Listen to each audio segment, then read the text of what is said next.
That's all I have. L-O-L. You get a good picture? It's a good tweet. You Instagram that? Oh. Well, the Kris has got official live. Thanks for coming.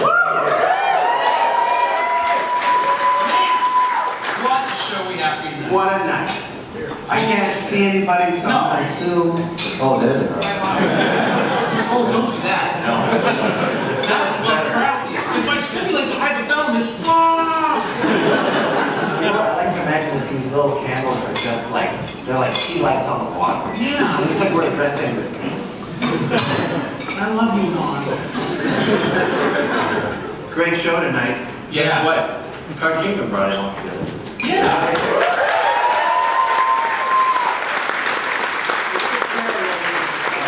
We got rid of our shitty sponsor, so you all don't get cold cut trio from Subway tonight. Yeah. Hey, guess what? Not that fresh. Who knew? We go in the morning, it's okay. Towards the end of the day, that's bad news. Don't eat Eat Welton. Welton. Nope. Start over.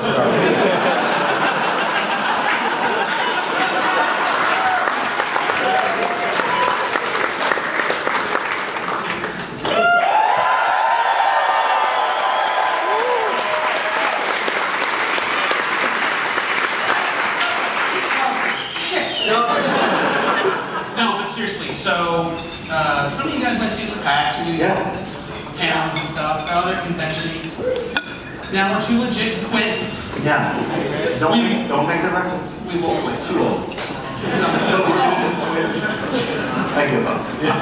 Why not? Isn't it clear? Let's start quitting now. It can only get better. It takes all the pressure off. You're going to see the show increase in quality over time. I want it plotted, I want it graphed. That's what I want. So who's here tonight, besides us? Well, we'll take a look. Just like they do on TV. We brought us from Card Kingdom. Welcome. That we did. Card Kingdom sponsor. They are our sponsor. They did a good job. So guess what?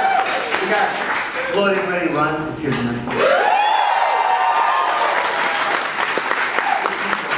No, they're Canadian, but they'll make you laugh. They're real patriots. Stepto. You've seen him on the web, now see him live. Yeah, he's a real man. And, oh yeah, Cards Against Humanity.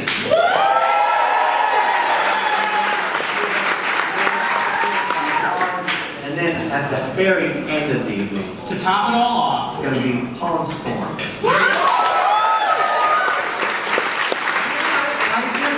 Okay, it's okay. They're okay. I like Paul. I'm a storm man, I'll be honest. Yeah, makes sense. Did I see the part again? Yeah, that's true. Brought to you by Card Kingdom. Spike, we got it. We did it. That's done. Shit, that was Intro's done, guys. Thank you. That's it. Then we come back. We have only that, but this part, This part's done, so we have to go for us like 3 minutes. And then this goes. Yeah, okay, they're doing it. They're doing it. They got it. They got it.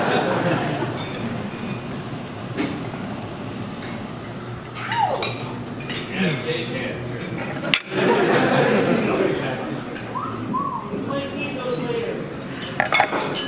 Scott and Kris are so kind and generous. It's a pleasure to call them our friends, inviting us down here. Even though we're Canadian, we know that's kind of a big deal. I think they do more for a lot of people than most of you realize.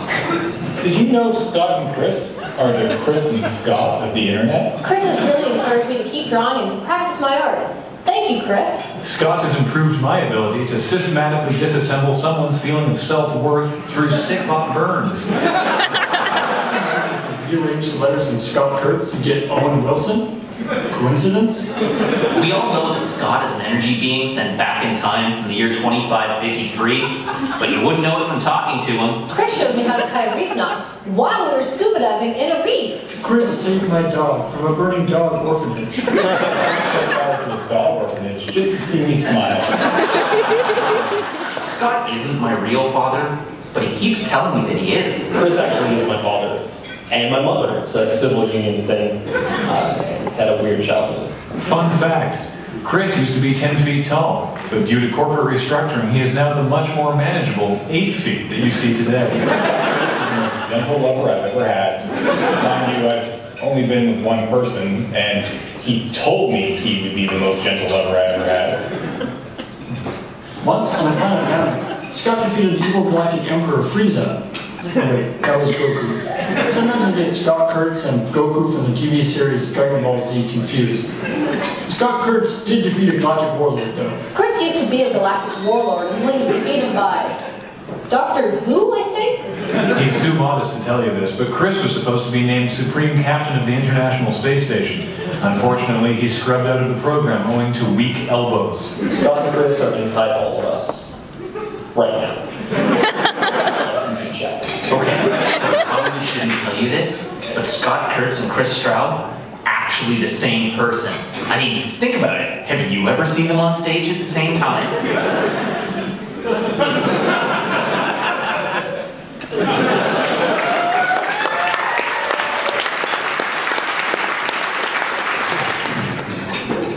Oh, it's beautiful. That's what I'm talking about. Give me a front. That's I'm classy. sorry, I wanted to see the beautiful set. Thank you. Thank you, Liz. Can we not have this in case we kiss? No. Can I have a Thank second fern, please? Where's our guest? Why did this not happen? Where's Loading Ready Run? Loading Ready Run? That's the intro.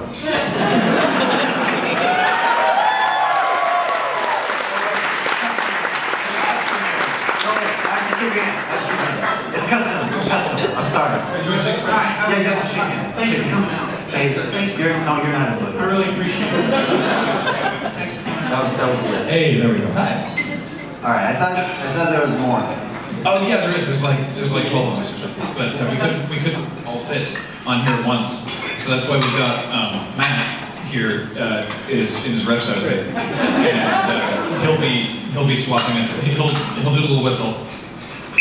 Thanks. And he'll swap us out as he sees fit. Okay, so we're gonna conduct an interview. Yeah. With Loading. Yes, I am Loading Ready Run. which one of you is Run?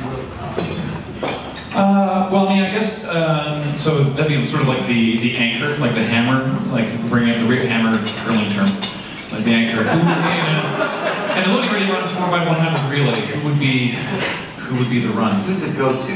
Who's bringing that heat? Probably James. I think James brings the heat. I was gonna say heat. I think so. That's, yeah. I mean, we all really feel that, yeah. James.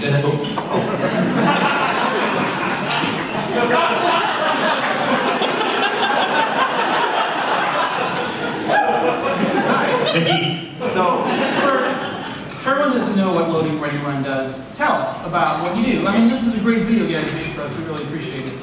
Loading Ready Run makes videos. We put them on the internet. I understand that other people maybe do things like that as well. We've been doing it for a long time though, so that's something. Huh. And so now, is that on the internet yet? That one's not on the internet. That's from our hearts to you. Do we have to put it on the internet, or is it your thing? What part of it? Are you the vendor, or what? I don't understand what. We occupy a very special place in the transaction between our brains and hearts and the internet. But right now, we consider. Hey, how's it going? Who are you guys again? What part of it? Is this my show? This is my show. Right? Let's so you guys are thinking. let him run with it. Go. What do you got? So, glad you could make it here. What have you been up to?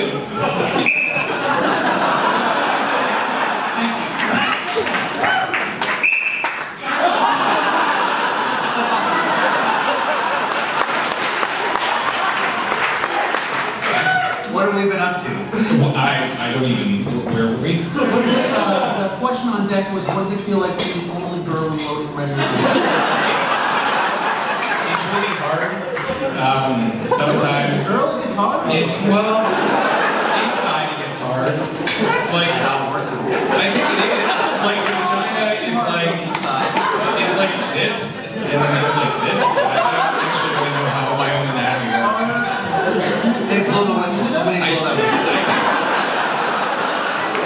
Vaginas are absolutely. Give me three differences between an American and a Canadian vagina. Well, like, here, I don't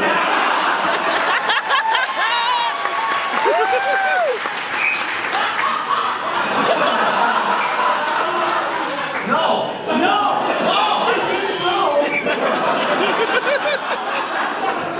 Okay, Canadian vaginas, we don't vajazzle.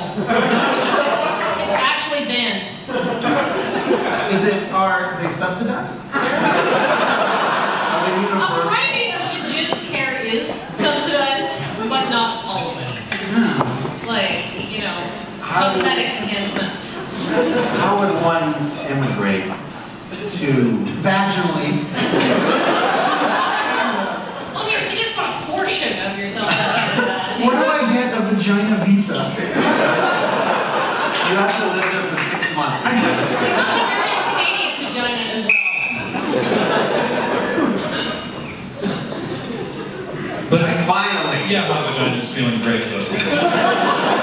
Well, I don't want to speak for Kris. I don't want to work in a Canadian. I just want to fuck a Canadian vagina. I want not. That's for the show.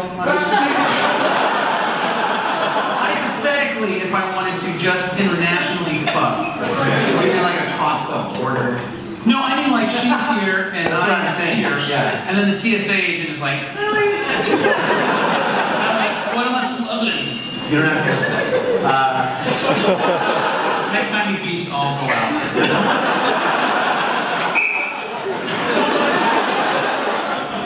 No, but here.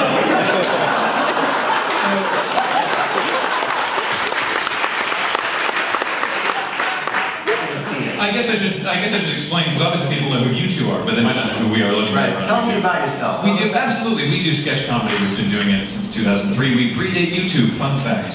And we do a sketch every week. I have a real question that I hope to God he doesn't was reality. Okay. And it's not a joke question, so real. Okay. What video services were there back then that you could upload stuff to? Fuck all. There was nothing. Video on the web. Yeah, video on the web wasn't a thing. We hosted it ourselves. We hosted a 320 by 240 MP4. The guy who made the website pixel doubled in QuickTime. It sucked shit. That was appropriate.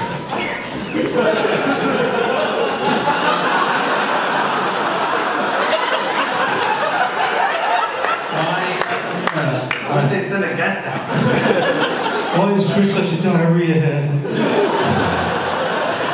This is sort of a Tower of Hanoi situation where ideally all of us will have left. And you can enjoy it. Okay, I'm declaring the bit over. Everyone come out. We'd like to learn about you for real.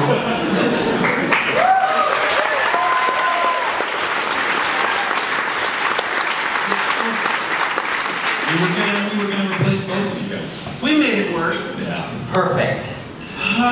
This is so What? Who has it? Who has it? Thanks, Jesus. He is real. Come with us again. That one got me. That was a free laugh for me. Again. So, there's a lot of you. See, that's the problem. Is like whenever someone's like, "Hey, you know, you should come to our thing," I'm like, "Really? How?" Like, there's a lot of us. How many? Well, how many do you have? Like, well, there's like 6 or 7 of us. I'm like, oh, well, that's yeah. I guess you could do that. And I don't want to be rude, but in a situation where it's like we could fly 3 of you out, it's a core member situation. I can handle this one. Don't, I don't want you to. Okay. No, that's interesting. Seriously. Yeah, like, God, your eyes are gorgeous. I know. Watch this stuff. What's happening to my pants? It's called Hard Kingdom. It's our second sponsor tonight. Smart first. Smart. Seriously though, who is the core? After we're done like the Thunderdome fighting, that obviously happens anytime someone offers us free flights. It's myself because I'm available, and then it's usually Kathleen. The Canadian word for unemployed. It's me because no shot, everybody else shot, it's me. I had to do it. Because I'll kick them in the face. Roundhouse. It's Kathleen because she's the girl. That's safe. Yeah. And then it's whoever else is available. So if there's like a kind of a Rochambeau sort of a... It's usually like James. Okay. That's why I always go, because I always bring Rochambeau. That's what you should be first. Yeah, she cheats. Why? Because like no one in the group is going to punch a girl in the dick. It's time to take a stand. My dad taught me not to punch a girl in the dick. Because are you sure you can punch her? My dad is very confused. My dad. I'm surprised I was serious question. Chris and I are two guys who make videos way more popular than yours. Why do you get all these people?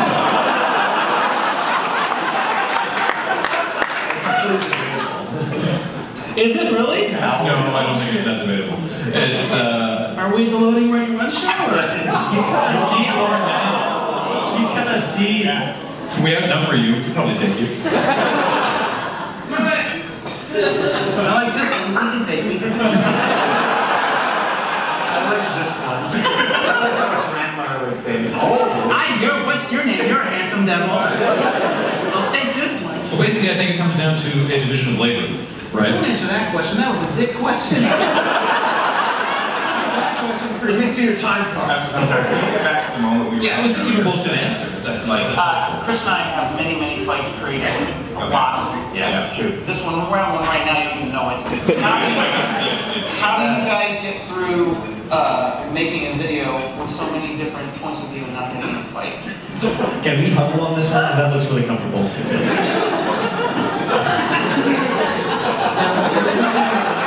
This is what I'm talking about. The drugs haven't even come out. Where is that? Like, how do we get, you know, I can't feel my legs. This is so much better than the show. Help!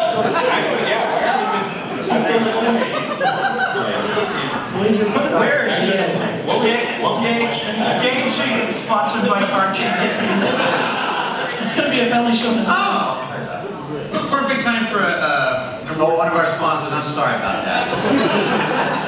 Card Kingdom brand condoms.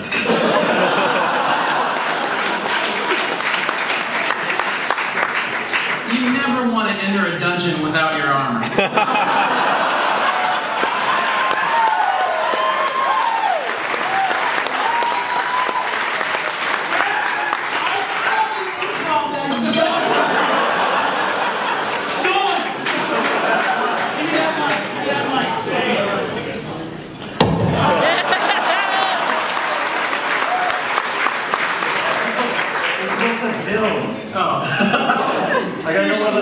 Seriously though, you really should wear condoms. It's a good idea, especially if you're at Card Kingdom.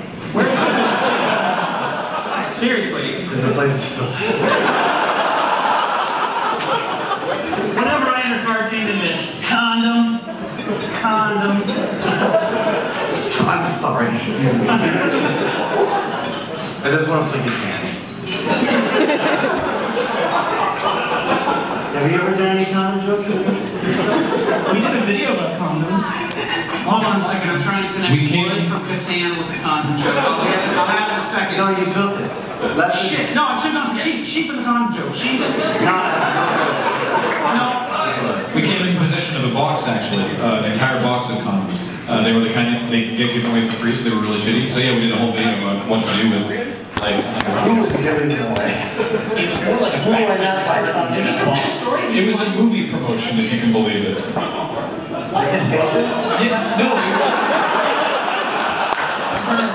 it was something really stupid, but they were done like lollipops. It's Van Wilder 2. Yeah, it was. It was Van Wilder 2. This is not bullshit. I was working as a movie promoter, and for Van Wilder 2, they gave away these colored condoms with a lollipop stick coming out of the thing, so they looked like condoms that probably didn't work. Oh, probably not. We tried stretching them over our heads, and they just snapped. Is that how you're supposed to put them on? Yes. I haven't putting them on your dick, have you? I know that Ryan Reynolds was not in the Van Wilder too. I know the poster was like, the Indian guy from Van Wilder won his back. Am I right? Yeah. No shit? Yeah. I'm like, Van Wilder And too. everyone's like, hey, let me get back, where's like cameo? Van Wilder's 2, Tattles Night Out. Yeah, so what? No shit? Yeah. Someone IMDb that. No shit? They mentioned the Indian guy. I must have known that. I didn't come You know up. what? I know what I'm gonna be. That's check it out. Red box. Chris, I think my favorite use of condoms was as boxing gloves. Put them over the hands and inflate them. That's good. It was good. It works. And it sets the mood. Yeah. Show me what's going to be bad in the evening. I love making it. All right. Well, that's loading ready.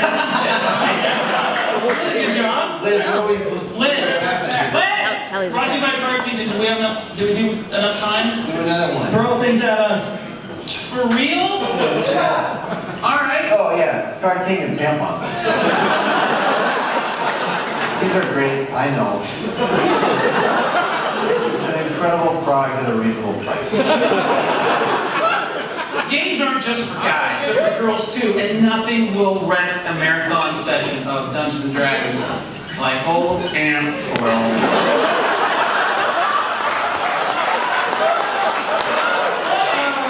Start king of tampons. Roll for confidence.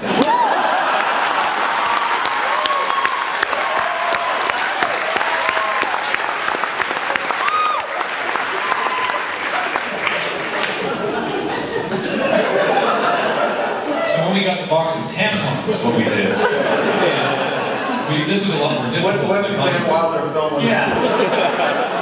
Number 12. Yeah. Why don't they, did you see Hangover 2? I did. No, it's not good. No. No. They didn't respect my intelligence. That's the problem. That's what it was. I went into Hangover 2 going, I hope they fucking respect my intelligence. Sorry, that's why you went to that movie? I thought it was a lecture. I walked into that with my brother. I'm like, this time we're going to figure it out before we get to the end.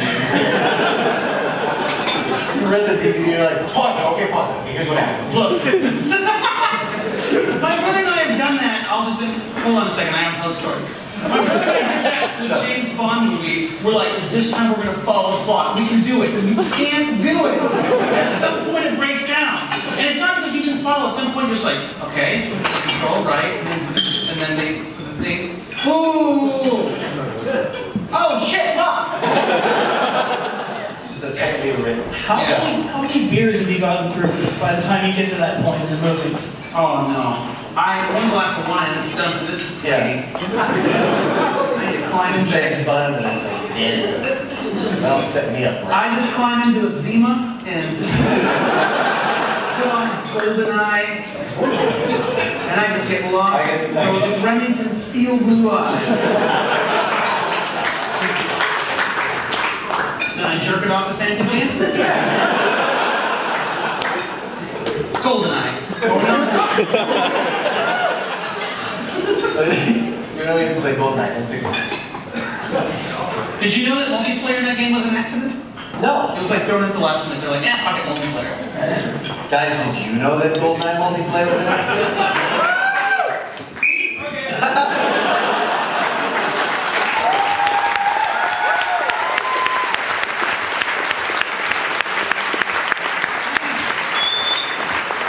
Well, that's our show. Do you want to get a temperature read of the room? Yeah, how's that? Yeah, are we doing okay?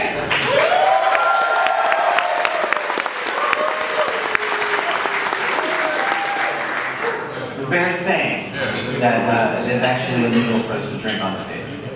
So, that's why. Who's the side? It is much. Sir! It's much easier to fuck around on stage when you guys didn't pay and you're eating. Like when you just come to PAX, you're getting PAX. Yeah. This is just extra. like afterwards, if they're like, this is shitty panel, Chris and I just go, you're PAX! And I'm hitting a lot of clattering of utensils. That's throwing me off. It is throwing me off. I think we need more quiet that. Look at the glass.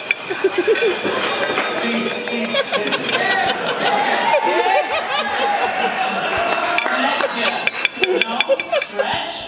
Stretching like our kingdom. Our next guest is how much fun we've had in Card Kingdom.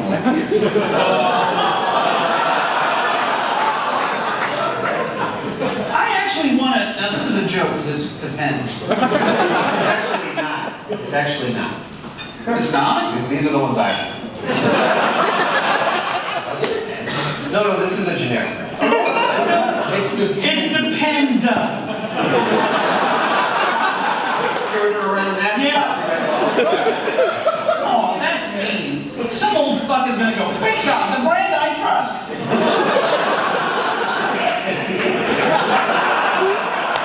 It's just sheets of paper. Dear depends. Teddy's graduation was ruined by my diarrhea.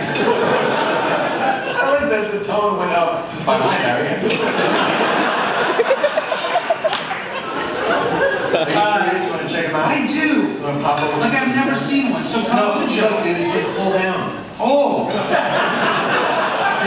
Look, when you need these, there's no, you can't fumble for this shit. Oh, they've got a convenient.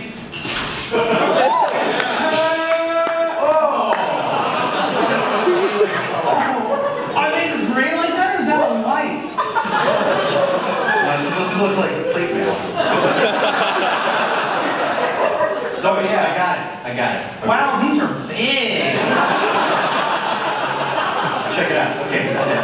Card Kingdom depends. No, Card Kingdom adult absorbent undergarment. When you go on your critical hit, you become a critical shit.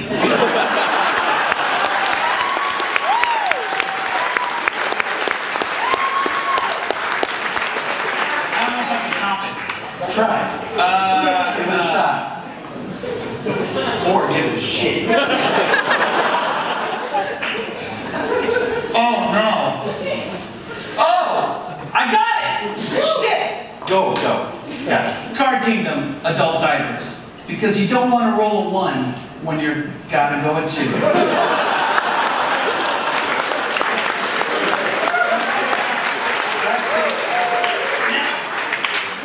The game. Because why not? Let's just fucking program the show on the fucking stage. Can you top it?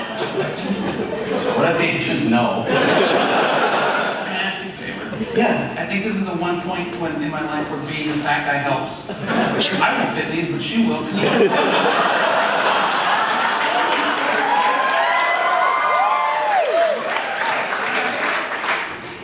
Hey, don't worry, I'm doing it. What's your name, sir? Tyler. Congratulations.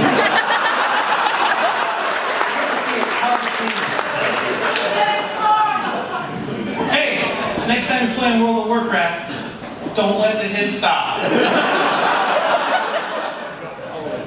Oh, this has to be the back. That's not the front.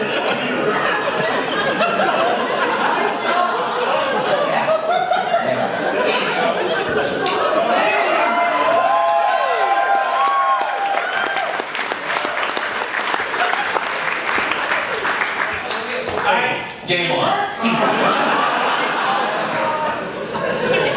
What? We did not plan these man signals ahead of time. What are we doing wrong? Okay, come here. Now Liz wants me to sign this for her.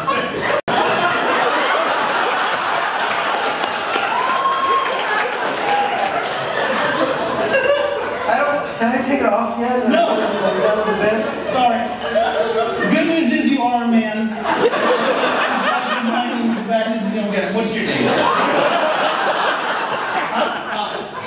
I think he's talking to me. Yeah. You know her. Protect your fucking head. I already fucked up with this lady over here. No one gets. I'm just gonna be minding you. Hey, I don't want bleed through. These are expensive jewels.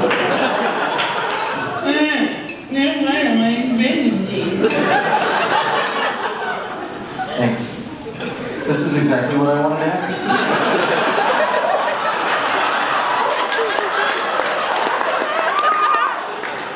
You know what I like? It's the closest I'll ever come. Well, let me tell you.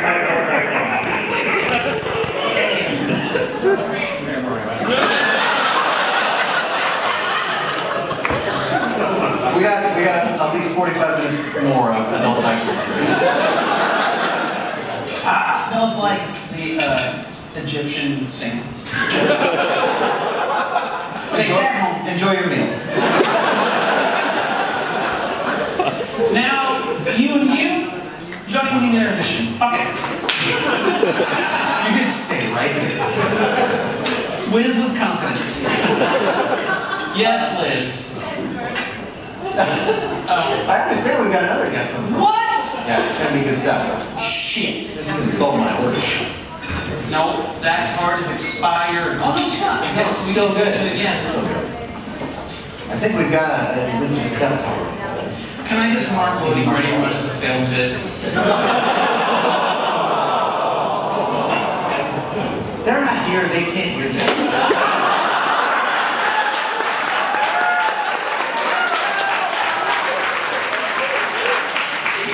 A whole thing with where we replaced you guys, and you're like, oh, this was over. That's on you. I'm fine with that. I'm sorry. Oh, and seriously, you guys are great. That was just a bit. We're just joshing. It's a stairs. I took it out on you guys. We're okay. All right, our next guest is, oh my God, star of Groundhog Day, Stephen Tobolowsky. Ned the Head. Phil. Ned. Phil Hart.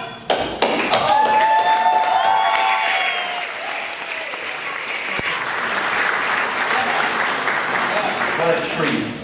Let's back. Oh, this is full service. Oh, hey. Kris, you want some, I want whatever's in there. I don't know. I know I said water and lime, so I'm afraid it accidentally. I'm sorry. This is not going inside.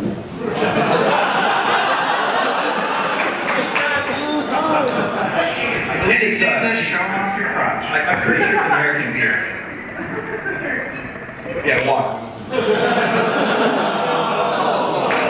Not microbrew. No, not that. Bud Light. How are you doing, It's Steph? that kind of humor we come to love, Steph. Thank you. You look like you had a lot of fun in it. Yeah. Oh man, We've been enjoying it. I'm actually a bit upset that you took the diaper off because I mean, it seems to me like I got more. that was a gift. Wow, that was. And that was fast too. Like, okay, yeah, I need to offload this. It was on its way to the trash, but if I need it back, what you been up to? tell us a little bit about what you've been doing. Yeah. I've been having a good time writing and doing silly things like, performing weddings. Did a wedding last night. How many people were there? Oh, right. 2! That's awesome! Marriage! Are you asking me who was there at the wedding and you're getting a response? I know, right? That's great. How random is that? 2 people were actually at the wedding I performed last night. My friends invited. So yeah, I'm having fun. Well, we didn't want, it was classic. I was busy planning this.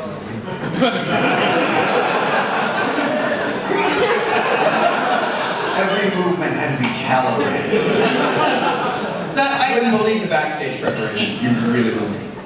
The last time we really went out, Steph, Kris, you weren't there, so you moved away. Well, actually, it's interesting to point out that we shared our very first kiss. That's true. On this stage. On this What? stage. We did. Where was I? You were not here. I moved away. Yeah. It was touching. It was touching. How many people were here for that? It was Molly Lewis's show. Oh yeah, no, I missed Molly's show. Yeah. It was emotional. Yeah. I was going to say we had more film. Yeah. Aren't you for real kids?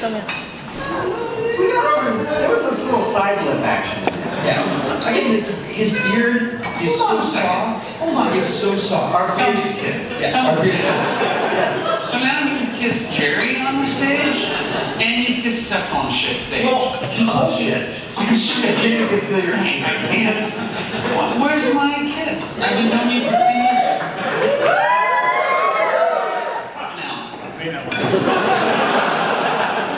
nowhere else to go after that. No.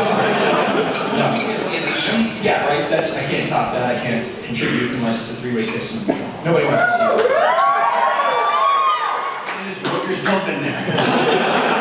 That's what I do. So I was disappointed with the diaper because I thought we had a good conversation topic teed up for this. What was? Well, you know, the fact that... yeah, that's right. You're famous for talking about poop. Yeah, pooping. That's the only thing you're known for. That's the only thing I'm known for. Is pooping. You seriously, you're like Jane Goodall of poop, though. Well, you know, I feel like it's something we all share. A shared human experience. It's a shared human experience. Wait, no applause on that? I don't understand. I bring a unique perspective because, you know, as you guys know, I worked for Microsoft for 18 years.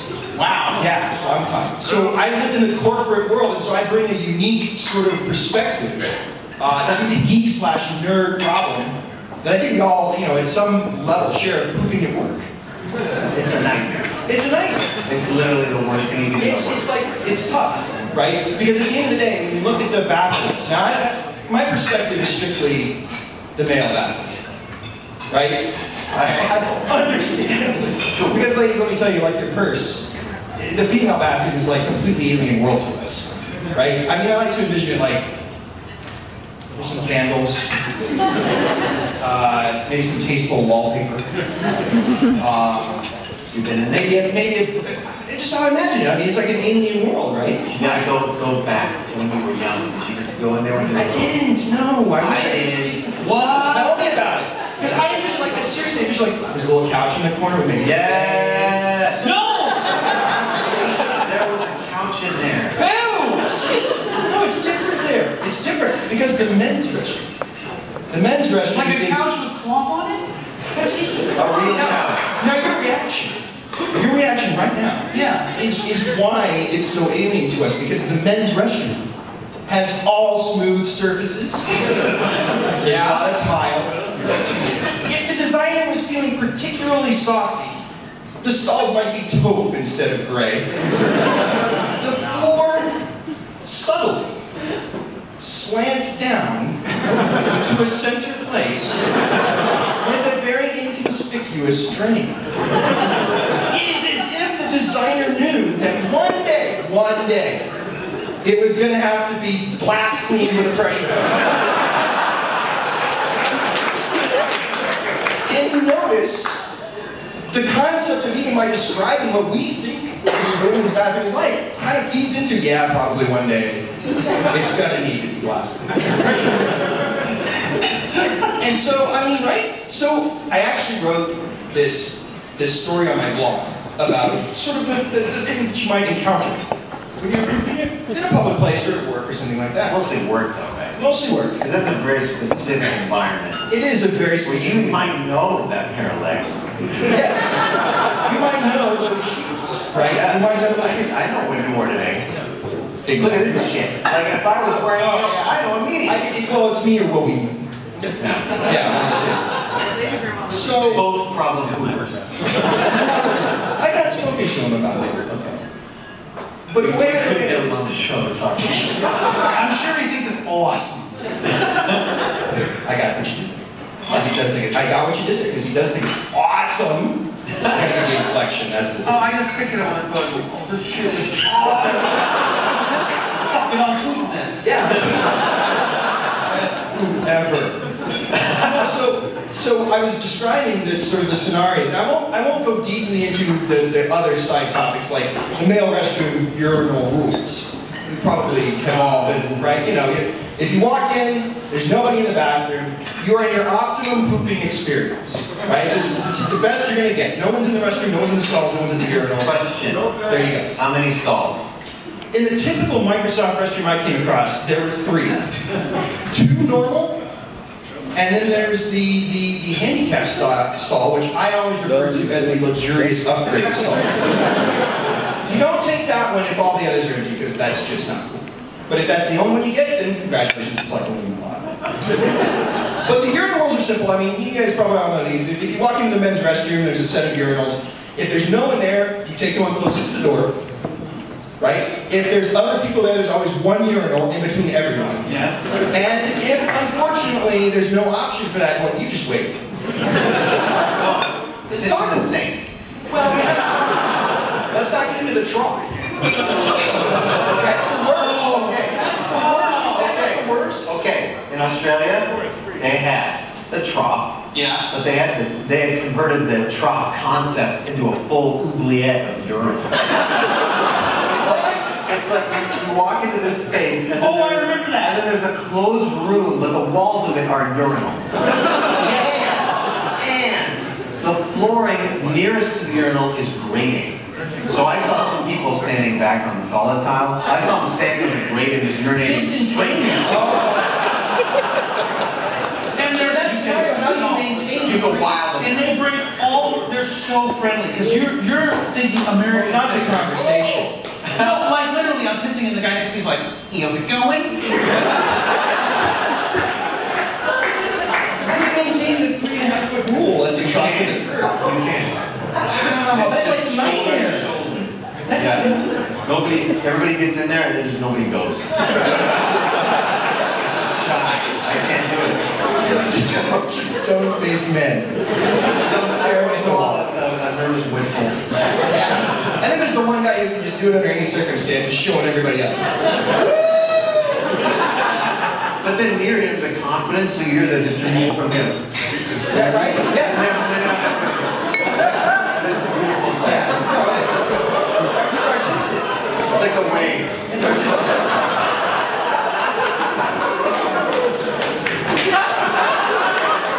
So, I came here to talk about poop.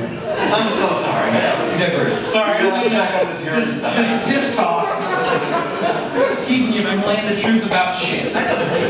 So, okay, setting aside the urine, so let's again assume you're walking into the bathroom, you've got 3 stalls to choose from. Now, a normal person, seeing that any of the stall doors are closed, will do the quick check beneath. But you'll do the whole bend down and look for legs. Because you want to know who's where, so you don't inadvertently bust on it. Because there's a phenomenon I've discovered with men's bathroom stalls for this purpose. I call it shoddy lock syndrome. And that's where the lock is just not going to hold. It's just not going to hold against even the most gentle of knocks. It's just going to swing right over. It's a terrible syndrome. And because then you start moving, you got to stick your foot out. Yeah. Right? I mean, the body's already in a vulnerable position. Right? There's not a lot of options when you're in a stall and you're sitting on a toilet for you to deal with adversity. Right? It's like a wand. I know, it must be like a hanging or something. I don't know the story. Do you guys ever do the safety cough? Yeah, Someone walks in and you don't need to do anything to actually just go. It's actually. Take the shit. It's actually a pro tip. Yes, absolutely. When you hear that door open, you know someone's coming in. Oh, that's the worst. Right? So you've scouted your surroundings. The first most important thing is the toilet paper. Only secondary to that is the lock sock. So you're making a net. I stress again, you're in a vulnerable position. It's okay to abort, by the way. It's okay to find another bathroom. There's usually some other bathroom. Abort the stall. I'm not going to just start. No. Nope.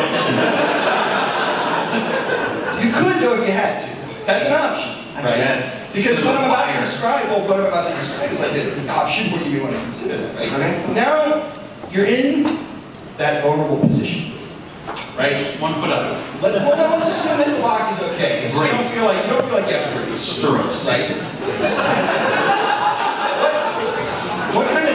What kind of Australian bathroom have you been in?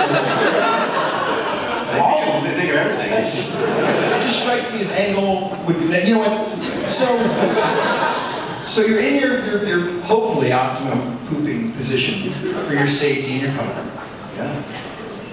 There's a couple of people that you may have to deal with as they enter the restroom. I have found that there are probably 3 classes of individuals that come in.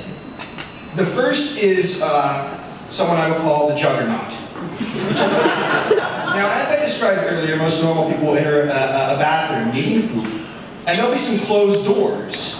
And they'll do the courteous thing of, like, you know, far back, just kind of leaning down and seeing who's where, what's occupied, and what is just simply a door that has swung shut.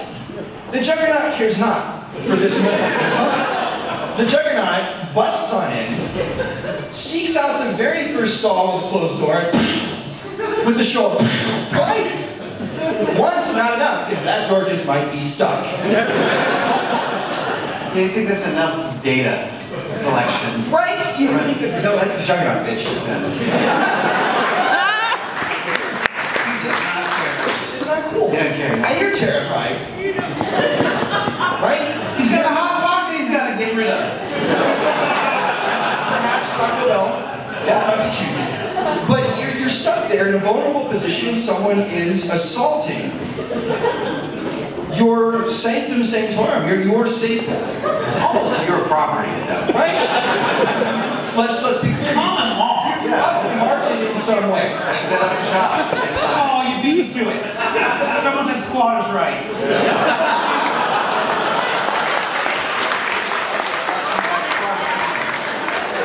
Brought to you by Card King, where the audience will steal your joke. This is that audience problem. This is very, very intellectual. Very smart. They are on top of food joke stealing options. They're smart and they've got iron stomachs because they're eating through this. Oh, God, yeah. Don't I know it? Now, the second person that you're going to run into is in some ways even more terrifying, because that's just a moment in time where you can scream out, you know, stop hitting the door that I am in here, I am pooping. Probably shrieking. The next denizen that you might find in the men's room, in this scenario, is what I like to call the beholder.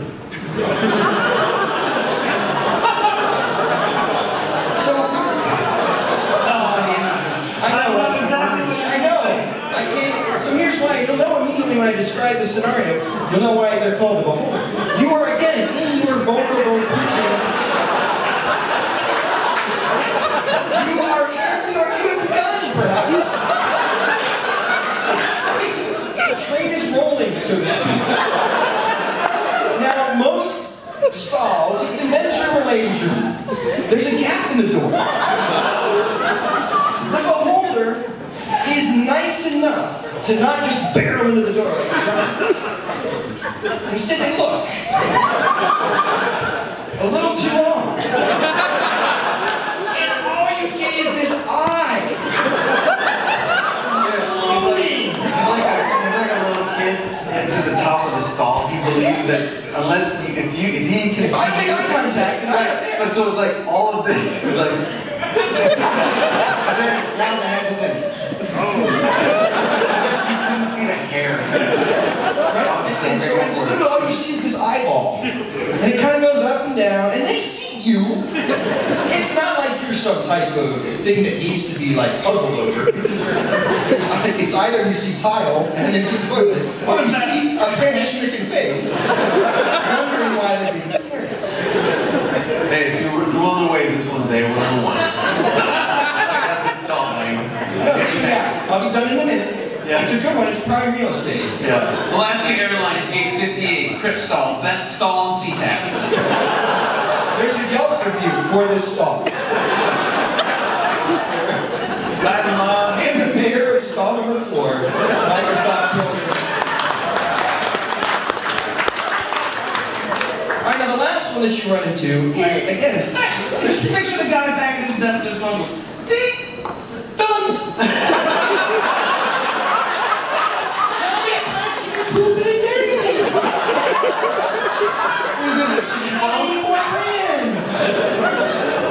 Oh no, this is not gonna stay. I don't know if that motion meant quite what you think. So angry. So sexually angry. Just go home. It's hard for me to that's protein, not fiber. So,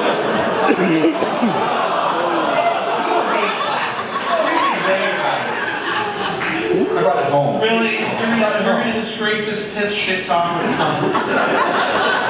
You monster. That's what I do. All right, the third one that you're going to come across, the last one, is again even more terrifying than the other two, and that's the shadow. You heard the shadow come in. You heard the door open. Perhaps even sensed that the shadow had done the courteous thing and bent down to see who was where, and all the stalls are full.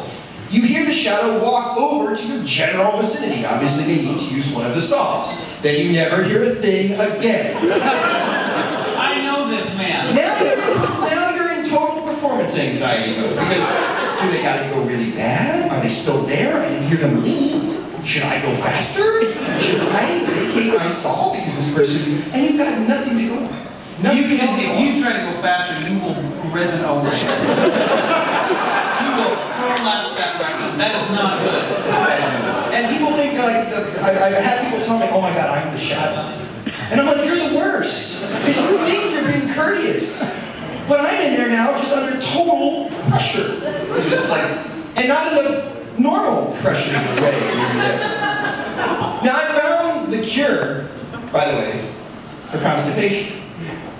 The cure for constipation is the combination of Shoddy Lock and the Juggernaut. I'm sorry, I don't care how bad you're backed up. That's it. That's it. I just pictured a guy. It's like a medical student, right? Why not? It's I know. And so it's like, he's like, hey, check this out. And he's here. You're welcome.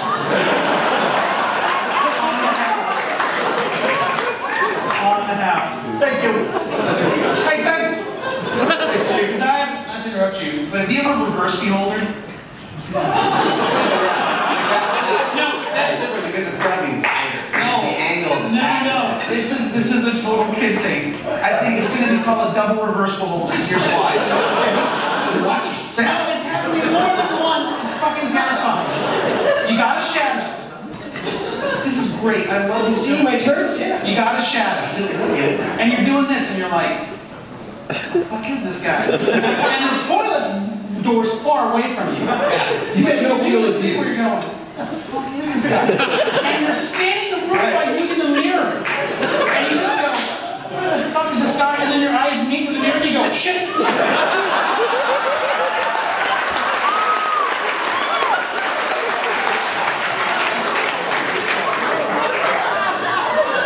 And then you go, he's gone.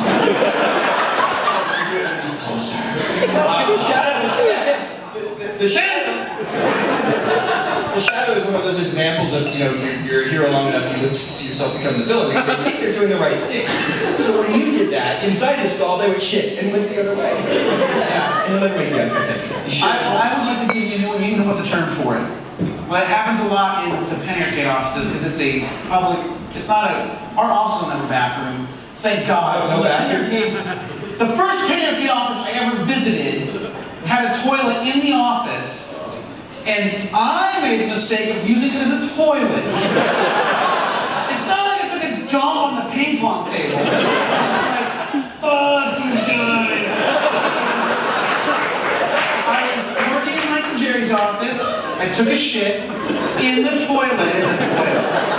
I came back, and Jerry's like, where were you? I took a shit. And Mike goes, what? And Jerry goes, no, you monster! You villain! And Mike turns to me and I swear to God, he goes, Amber uses that. I wasn't in there like, I wasn't in the bathroom, guys went, come. Amber.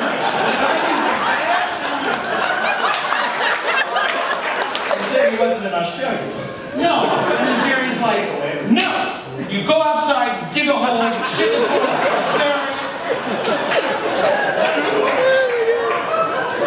That's different now. But anyway, in the new arcade offices, it's a bathroom outside in the hallway. And there is a reverse shadow. There's one fucking stall. And someone's always using it when I gotta take a shit. So I shadow a lot. And there's always shadowing going on in there. It's different when... Can they tell? Yeah, you walk in and it's shut. There's no room. But there's one stall, right? There's one stall. Oh, then you walk out. But this is what... There's a single entry. But here's what happens. I'm in the bathroom. I hear that I'm in the stall and I'm shitting. And I'm like, I hear the door open and shut, and I'm like, okay, no farting now, don't fart. Because there's only so many people in this building, and more than likely, it's someone I work with. You can solve it. Like, yeah. You check these shoes out. Yeah. And so I'm just like, don't. Okay, now that I'm nervous about it, now it's coming, and I'm like, no. And then I hear the door go, and I just go, and then I hear,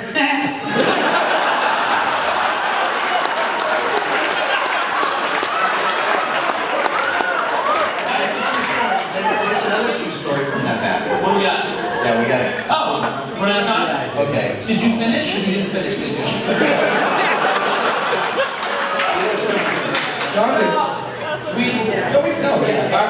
What are we interrupting this for? I was going to say, I got more. Well, the thing is, you guys don't know this, Liz knows, but you're a writer. Yes. I aspire to be a writer. I wrote something. Oh. Yeah, I wrote a story. And there's a part for you, there's a part for you. Oh, seriously? But I want you to read it out loud because then it's real. Like if a real writer reads it, it's Oh, man. I would love to. So, Liz, would you bring out the script? Will you do this? Yeah, absolutely. Before you go back? And we need Graham, thank you. Graham will be our narrator. Oh, good.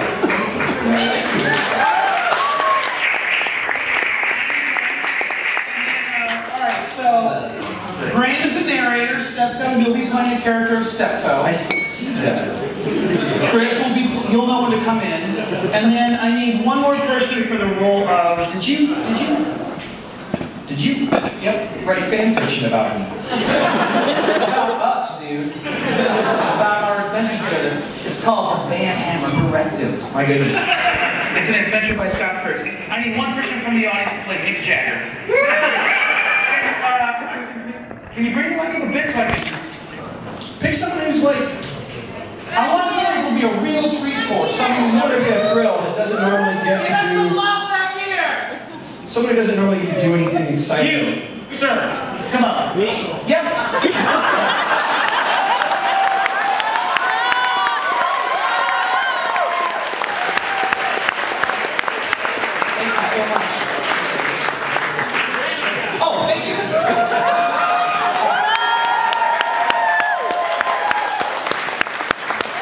Your name is? Mike. What do you do for a living, Mike? Cartoons. Cool. Have you ever done anything like this? I have not. Big plans this weekend?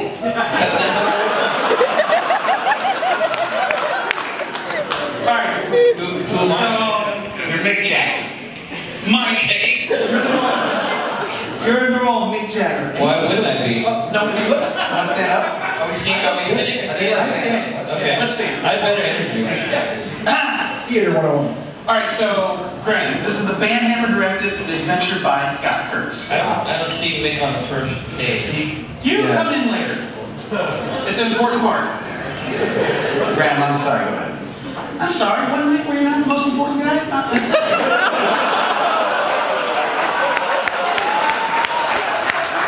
For years, Eisner Award-winning cartoonist Scott Kurtz and his best friend Stepto had been coming to the same quaint little diner and sharing stories about their incredible adventures.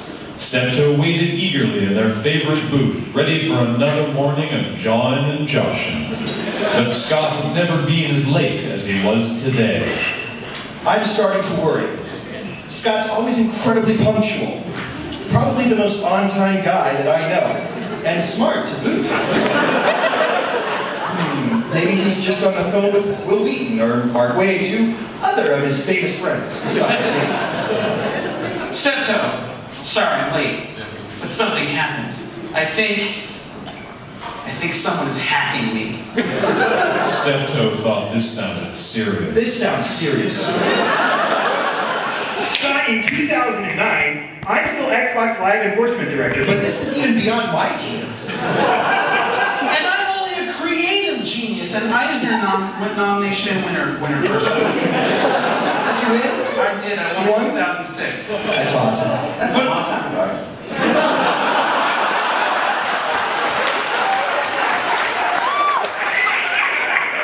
Won a Harvey last year. A Harvey. Anyway, I'm only a creative genius and Eisner winner, but I've got to figure out why I think I'm being hacked before it's too late. Just then, a man named Kris came to the table. Read it. More coffee, gentlemen.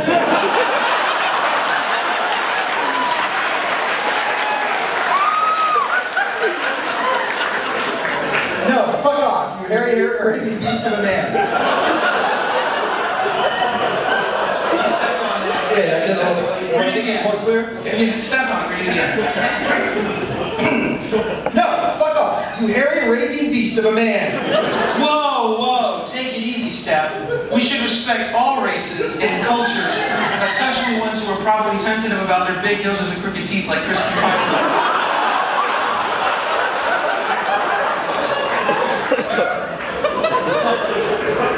I guess you remember me, Scott. And you remember that I gave up my dumb comics to become a waiter who probably farts all day and who cares finish writing this part later. I use that a lot. Kris, I wanted better for you on lands, but you never listened to me, so it's not my fault, and I wish you the best. Just then, the twist of the story happened. Mick Jagger came into the diner. Haha, you fool! Am I the bad guy?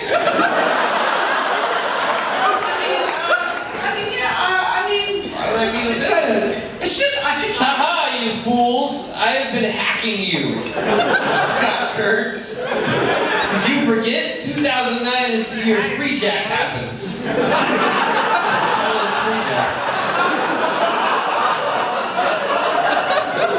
Is that a movie? I'm just going to take credit for that joke. It is a movie.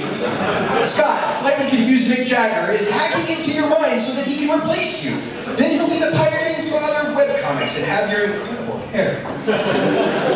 I got this, Stepto. I'll hack him back first with my iPhone. Before Steve Jobs died, he got me into the beta for iOS 15. Scott, Steve Jobs is not dead in 2009, he died in 2011. But Kris didn't actually correct Scott, because in this world, that's when Steve Jobs really died. And then, all of a sudden... I'll just hack this Mexican and that's racist. That's not you though, it's Mick Jagger. I'll just hack this Mexican Italian waiter instead. And no hackbacks. I'm sorry, Kris, I don't know. Wait, hold on, now you pretend to hack him. Okay, you're hacking. Okay. I'm sorry for things I probably did. Stop! He has to be stopped. And even though he deserves it, I don't have the guts. But I do. Stop hacking my friend, or I'll shoot you with this one-of-a-kind gun app that Steve Jobs gave me as his last wish. That's great. Do your worst. Fill this man with lead. Put him out of his misery. You'll never stop me. As a single tear rolls down Scott's cheek, he puts a full clip into his best friend Kris. And then my gun is like, and I dive down, I'm all, and Kris is all, I'm like, fuck you. My body's ripping apart.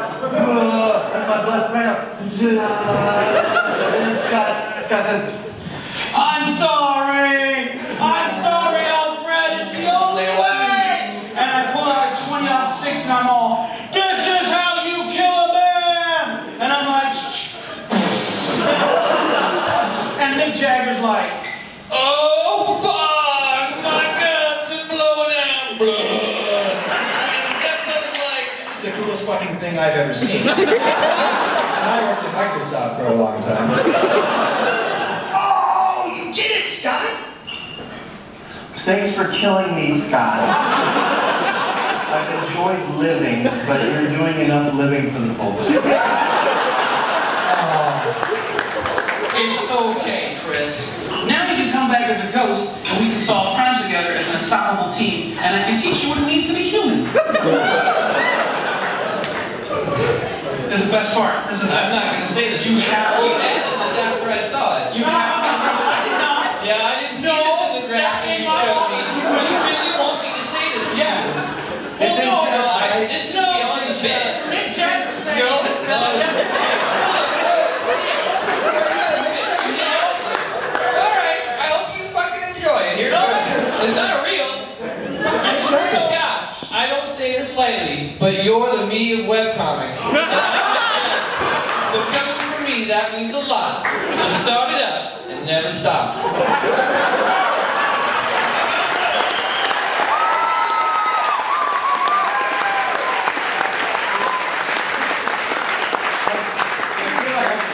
History is made some horrible. I don't want to do anything. Yeah, this is really stupid and awful. I'm good.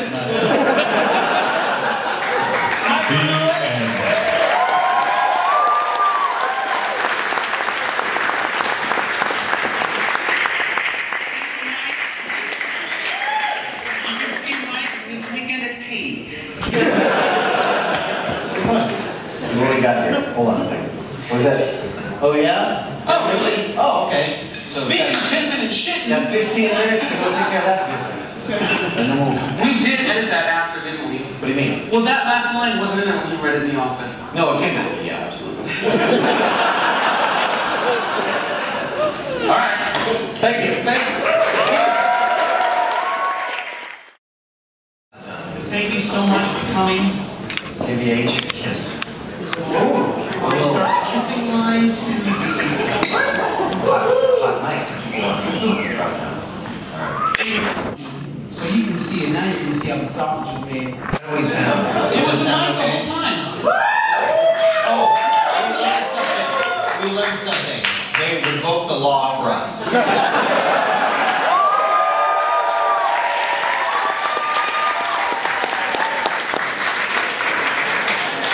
Let's replace this reality with a sweet, sweet inebriation. Just forget this night, even though it's still happening. One of the guys from the triple door came back and he goes, there are two people here, there's someone here that wants to buy you both drinks. And we said, well, we can't drink them outside. He goes, oh, they repealed that law. Yeah. And then I was being like, go. Drinks, hurry. That's right. Drinks are not in there yet. So, we have... all I need. Oh, what's this? Oh, yeah. I don't have to put it on the floor. Like a heathen. Toasters? No.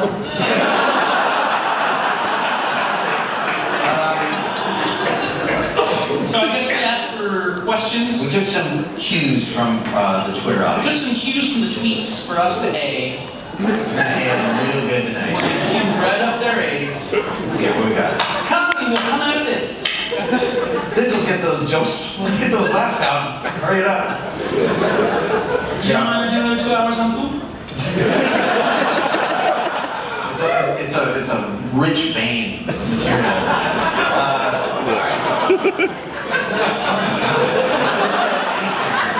Okay, this one's for you, Scott. Okay. But there's a lot of them. Literally, we've not heard these. Yeah. No joke. Scott. Yes. L May Life or 1 May Life? Can't tell because they didn't put the December here.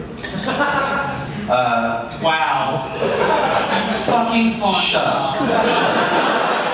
Scott, what was your biggest challenge in filming the show? Oh shit. You both are so natural on camera. Have you had experience or did you train? Train in accusative quotes. No. The answer is no. Also, why Scott? I was on the show. Question, did you train to be that bad? Oh, that's what it's about. That's between the lines. This is really about how bad you were. No, the question is, what was my biggest challenge? I'm going to bring the room down if I say that. Don't talk about that one. My biggest stroke that we filmed shooting. No shit. Well, you wrote about it on the website, right? Yeah. We had to shoot. It's like we got 6 episodes. We got to 6 shoot. episodes This week to we're go. gonna burn through them. And we have Kickstarter. You fucking jackals with your Kickstarter. This is your fault. And then that morning, my brother calls me and goes, "Pop, I had a stroke." And I was like, "Oops." And then here's the damning thing. I was still funny. Like, that's what? Is that damning or is that like real professional? I don't know. Nobody. I think there's 10 people going, or how many people are here? 250? There's 249 people going, "What a pro!" And there's one guy, like one mom in the back, going, "That son of a bitch." No, the biggest challenge for me is growing up being, this is PAX, the nerds here. Growing up with a body type that you didn't like. I don't know if anyone here can identify with that. A friend of mine that I met here in Seattle about one day, we talking that you could be unhappy being skinny, a skinny guy, and I was like, why the fuck were you unhappy when it's a skinny guy? But I was terrified that the first episode would go up, and it was going to be, "No, good show with that fat ass," and no, everyone was great. Yeah. So that was the hardest part. No, Kris is the actor. I don't think I'm any good at it, but I don't know why I am. I think I'm good at faking things. I think it's your humility. I think natural humility comes through. No, I think I'm a good mimic. That's it. That's all I do. But that's like, we need that emotion. And you can cry on cue. That's what amazed me. So I did, what was it going to be? I don't remember. But there was an opportunity to cry on cue. It was the last episode. You're like, if it's touching, I need my dad. I'm gonna cry. I'll cry. I And then it's like, no, I'm not. Like, this is disturbing. Like, it's too many tears are coming Can I down. confess something to you on stage in front of these people? Shh, just a couple of Ever since you did that episode, there's been a couple times where we've had, like, as brothers, genuine moments where we cried. And I'm always like, see if they can.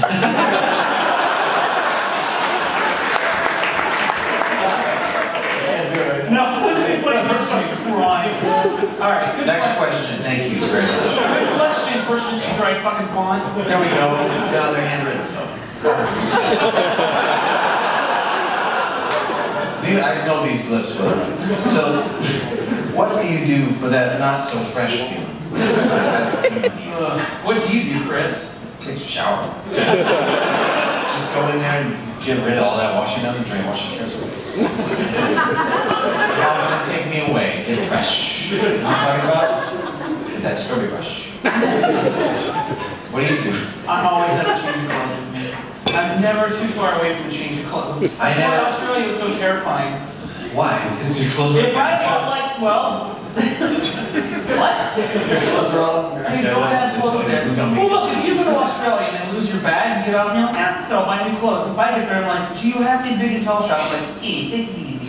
We're not fat like you. That's like Sicily. I don't know.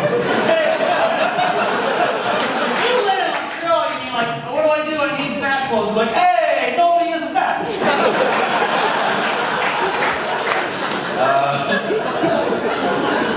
Oh, here's one for Machine and a Vegemite. I'm taking you in with feed you breakfast.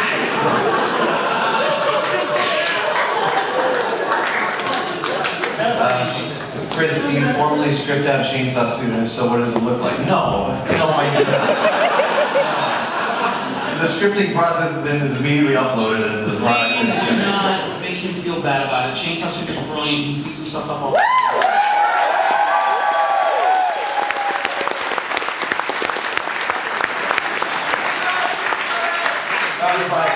That was a regular cog, by the way, so thank you. I appreciate that. Oh, here's a good one. Yes. R. Pareda asks, if Kris and Scott had a kid, what would it be like? Now, what would it look like?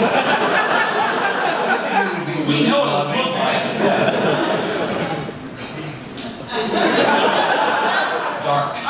Listen, there's a lot of me to love, but if I were to lose it all, I'm a handsome man. Yeah. No shit, I'm a handsome guy. He looks like Chevy Chase, right? He looks like a young Chevy Chase. Like from Fletch days. Come on, guys. Oh, ball bearings these days. Maybe you need refresher courses. Hey! That's my life with Fletch. No, what would it be like? It would be a fucking fucking mess. We would fight, but we would grow and we would love. With our magical thinking, that child would be born with Lexapro addiction. I'm really scared. I'm scared about when my kids come and they're scared of ghosts, I will also be. Let's burn the house down, son.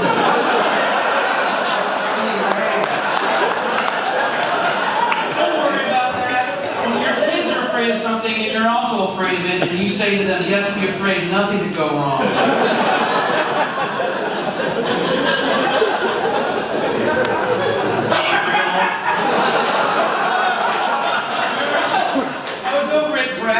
House and smells a ton away. That fucker looks cut. Doesn't look like him. No, it does not. I will fuck him tonight if he's He looks good. He looks like a young Scott Bakula now. Go to his house, and he has a bird, and the bird literally does this. And little Gabe goes, whoa! And Krahula goes, Jesus Christ!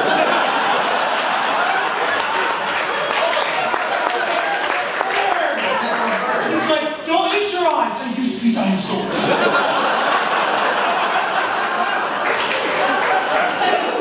Uncle Scott, my fucking dad, comes out and I'm like, Gabriel, don't be afraid of birds. And he looks at his dad, just what kid wouldn't, and Mike just goes. Alright, we got another question. Just my luck, I would tell him. Okay. And then a bird would kill him. Right out, and then Mike would be like. I pour healthy fear into that lad. Neo Bari asks, is there a live stream of the event? No. No, I'm sorry. And you won't get the answer unless you want me to tweet right now. Yeah, I'll ask the next question. Yeah, you ask the next question. I'll get angry. Make sure I get the Oh, name. I'm sorry. Everything we make is immediately accessible on any goddamn device you have. Sorry, for free. Hold on, let me use it. I'm burning out. I'm doing too many comic strips. The answer was immediate. N-Y-O-B-A-R. I got it. They're disappointed. What's the story behind pee poops?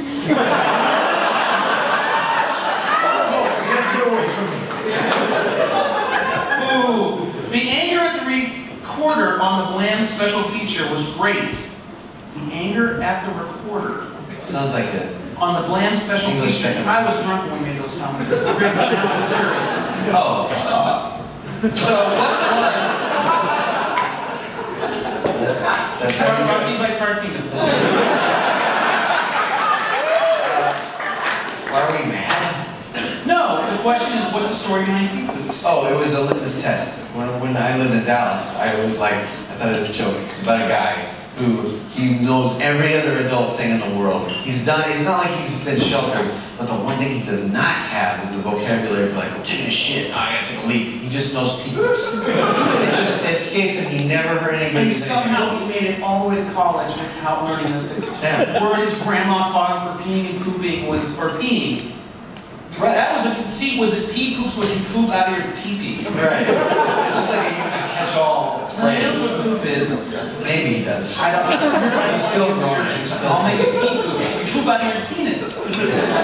No, your pee-pee. There's no such thing. And the girls hated it. Yes. No. Well, I know why your girlfriend at the time hated it, because she was fucking... It's not mainstream. He prayed away. Now he's married to the right one.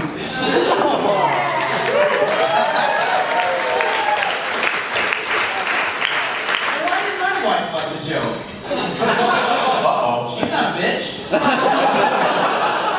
She listens to your jokes 24/7. She is exhausted. Oh my god, my wife will destroy me. And she's so supportive, but I'll be like, what do you think of this? And she'll go, It fucking kills me thinking about it. Okay, I went out on an mission, and my wife was like, a little slow, a little bit slow. Don't do that to me. No. Not yet. After we'll analyze what went wrong. Hey, I know it's a mess up here. Little slow was nice. I'm gonna say thank you, Mama. I wish you had said that to me. Here's what my wife said. You ready for this? Okay. 16 years. My woman. Yeah.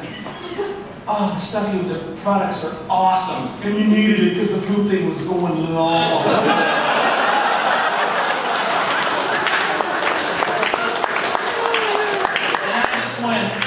All right, well, back on stage. Thanks. We'll retool it. We'll retool it for Sunday. All right, we will. All right, we got to clear the stage. Now we have another presentation for you. Now we have something else for you, and I'm already.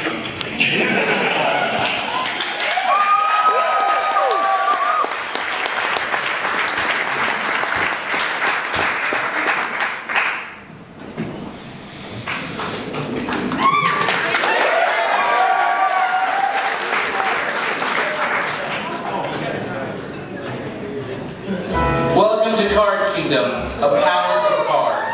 We have all your card needs. Spades, clubs, diamonds, and each one of those too. Hi, I'm Scott. I'm Kris.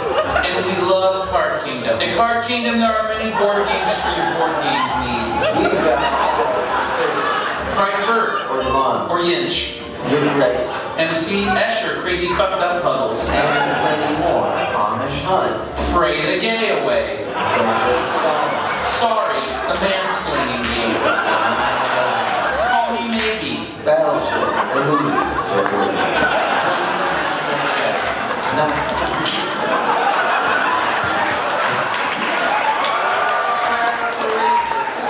State Panic, Seen It Fred, over 12 hours of gameplay, Shits and Ladders, Game of Life, Death Row, Dead Babies, an interactive board game adventure. We even have games your grandma would play. Board games now your thing?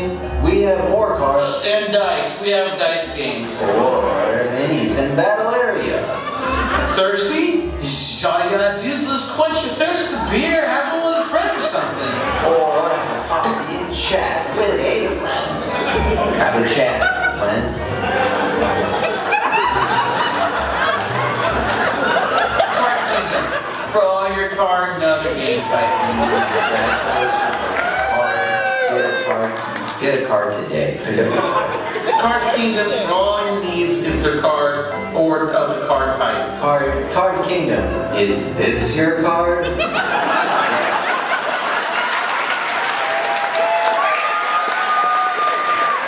this your Card Kingdom?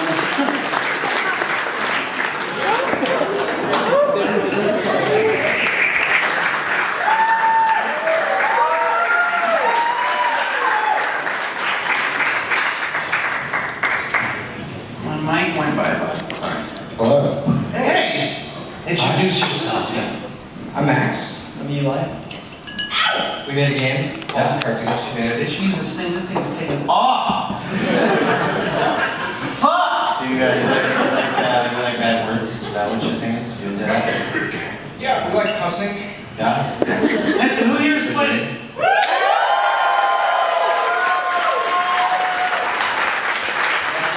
The crowd for that comment. Like, yeah, who here loves it?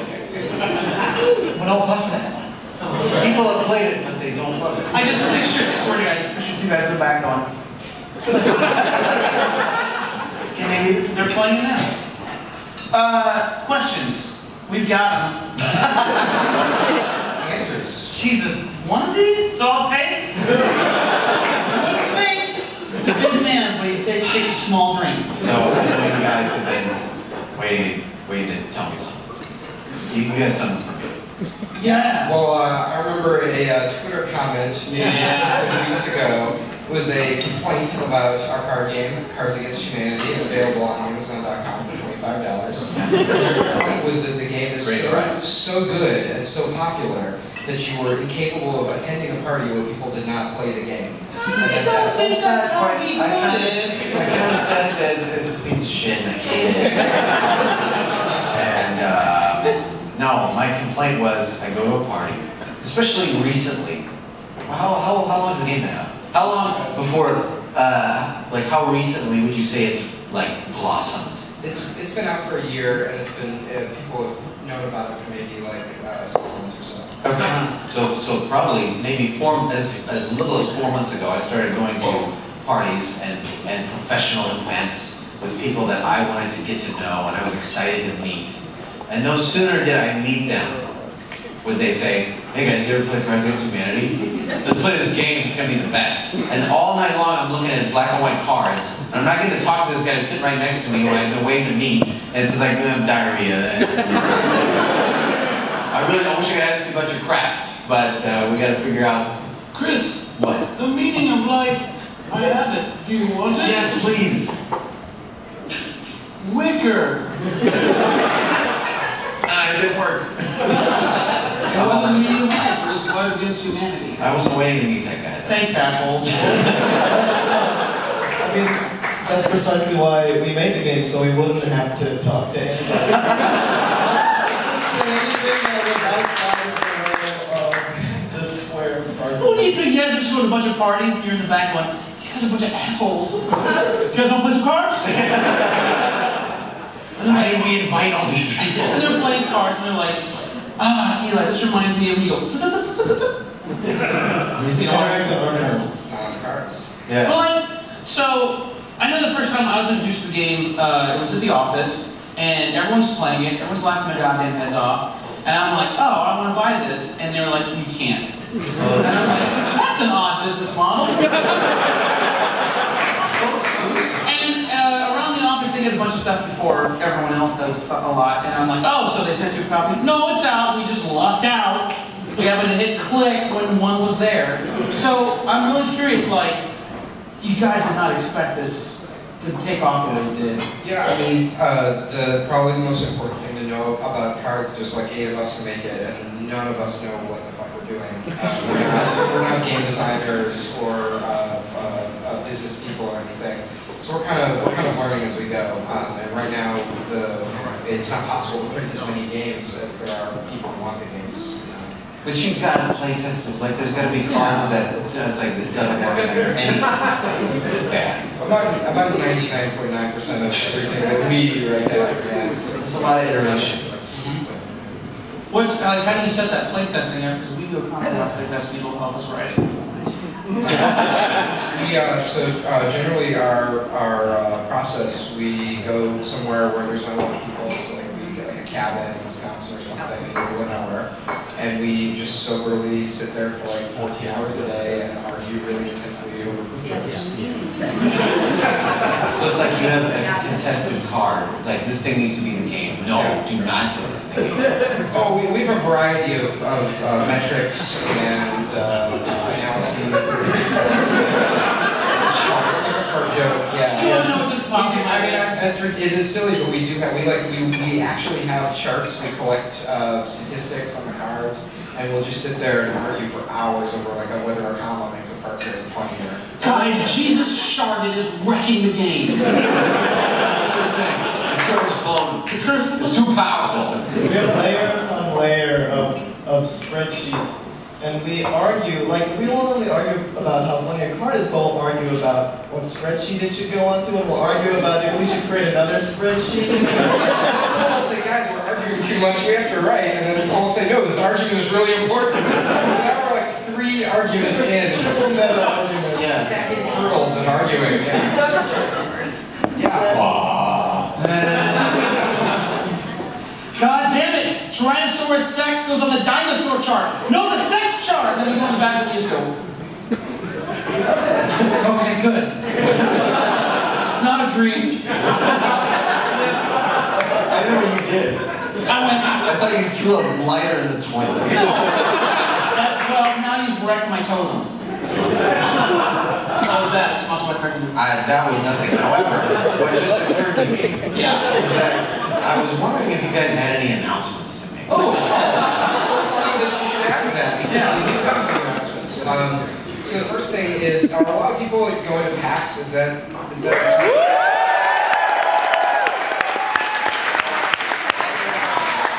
That's good, because we have made a second expansion to the game, and we have not said this yet, but we're going to release it tomorrow at PAX.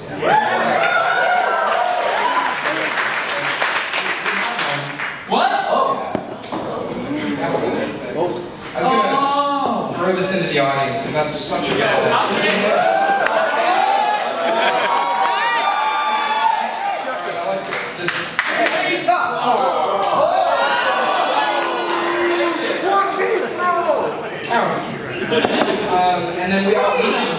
also have some like games and stuff. So some of our other writers are in the sides, and they'll just come around and kind of randomly pass things out. So get like sleeper cells in the audience. Merge cards. Someone's eating another guy just goes, vagina! Here's your card. Thanks for playing. Well, okay. And then we also I got really dark. That's something you can eat. That's right, Max. The vagina is something you can eat. With permission.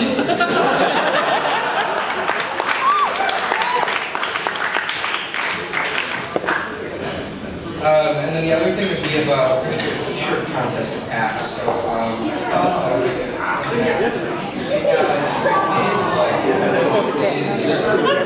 we made a bunch of these t-shirts. So we have black shirts and white shirts. The black shirts have the questions. The white shirts have the answers. And we have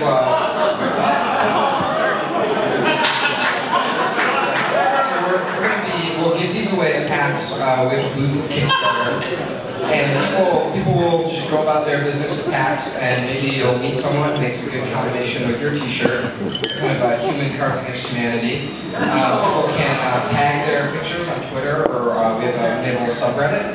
You can submit them, and then we have some prizes for the funniest pictures. So first place prize is tickets for you and a friend on the Joko Cruise Crazy.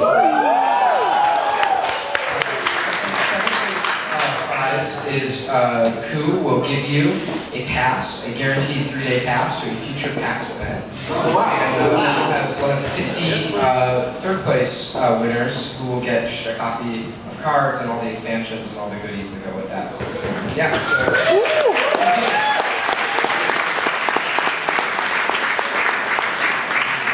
Are we distributing these? Yeah. Here, give me a stack. I'm not going to miss one.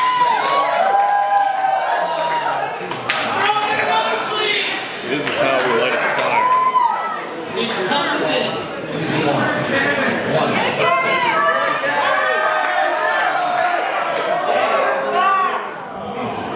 They are flammable, so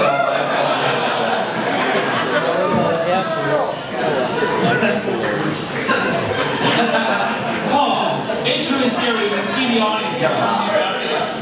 If you threw it, and this guy in the Mohawk catches it, goes, yeah!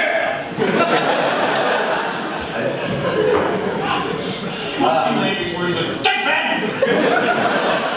What's a rejected card that didn't make it?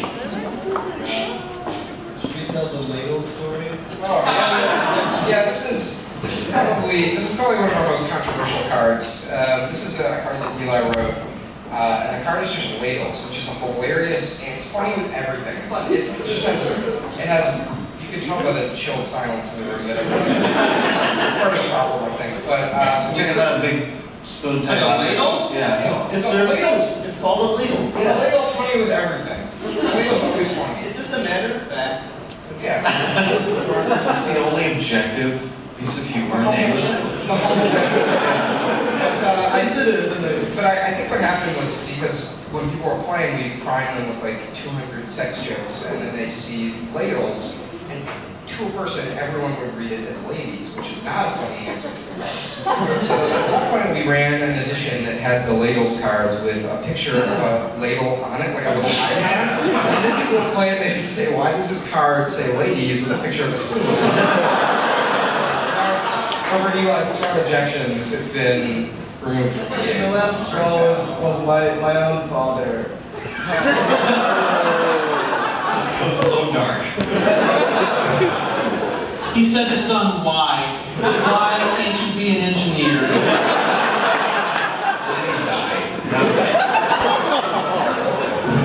I hear you playing that Cards Against Humanity, Dad. Don't say I didn't try! I'm trying to connect with you. I'm telling you one of these cards. Anyway, you're saying. Sorry. He also thought it was ladies, and it just broke my heart. My father's know what a ladle is. It didn't say ladles. So you can't make it's not. Why is it a plural but singular lady? What is it about? Why would you do that? So you got to type on your card. That's when we learned Dad couldn't read. To this point, it's just. Oh, it's very funny. I really like that. God, Dad, you're super funny. Thanks, son. Ladies? Kris goes, oh. Sorry about your dad, dude.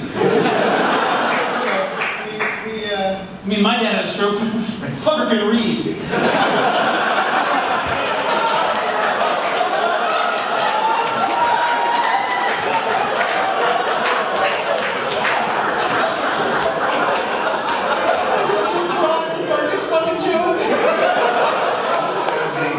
They need to repass that law?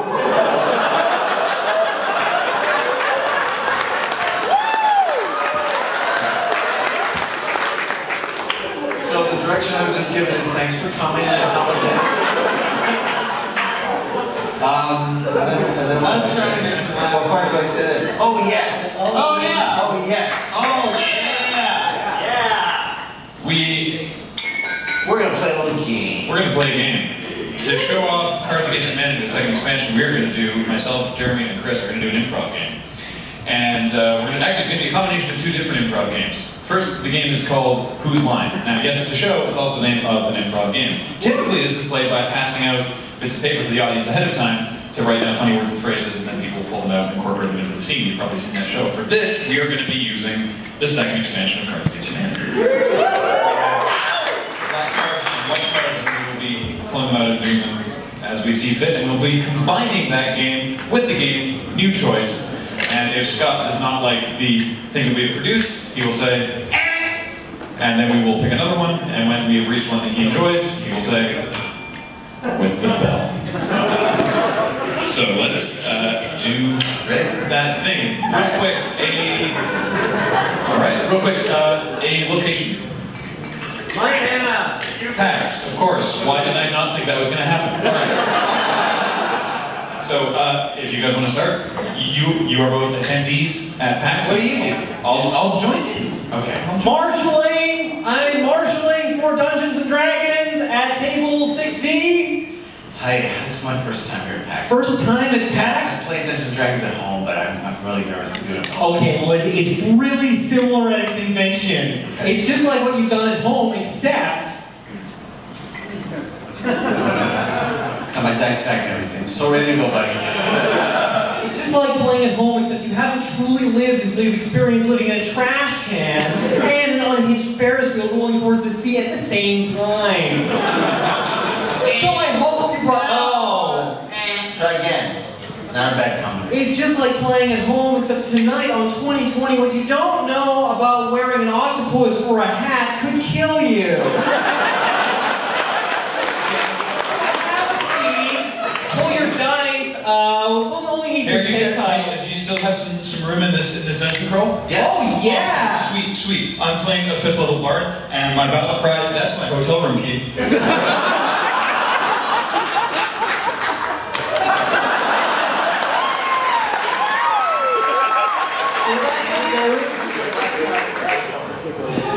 My hotel room. My battle cry is only two things in life are certain, death and Hotel Andra. I know where you are staying. Room number. Well, that's a very interesting battle cry. Have you got your percentile dice? Because we won't need any other ones. I said I had my dice bag, but I lied. You thought you were playing D&D, but this is called Cthulhu. That's why you have an octopus for a hat! No, my dad says I'm not allowed to play games. You know what he told me before I got here? He said, son, the 5 stages of grief. Denial, anger, bargaining, a dollop of sour cream.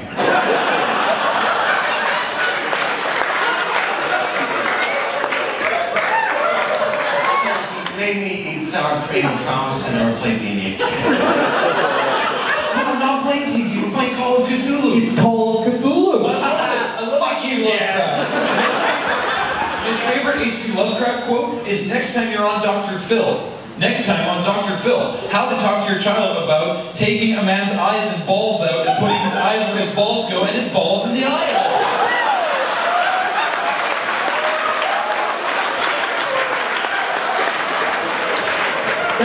for my favorite H.P. Lovecraft story. Before upgrading homeless people to mobile hotspots, all we had was Finding Waldo. That's my favorite Lovecraft story too. Amazing, we have so much to bond over at PAX. Yeah, but my mom wouldn't let me play that one either. She would tell me, in his newest and most difficult stunt, David Blaine must escape from a slightly shittier parallel universe.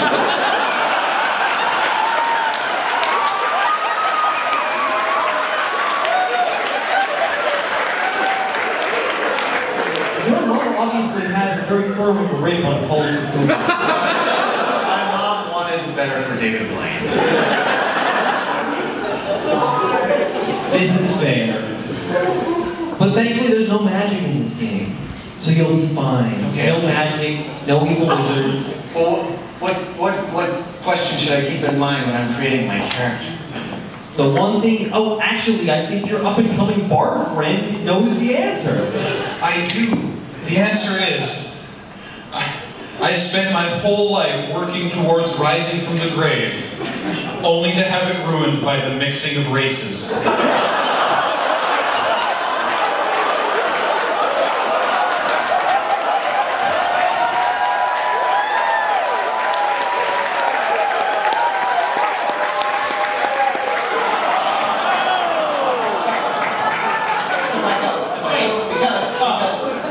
So I can use my old character.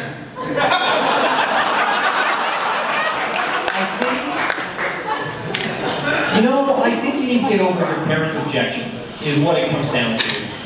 I found, for me, charades was ruined for me forever when my mom had to act out tongue.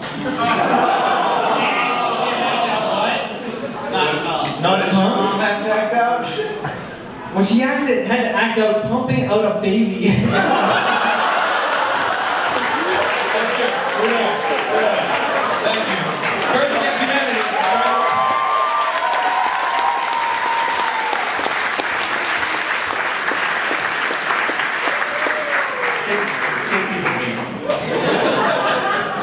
Wait. I want to do one. Dude, Because we got stuff to get to. that's fine. Hey! I want to play. This is act of my life where I've never chosen to play. Oh, guys, thank you for coming.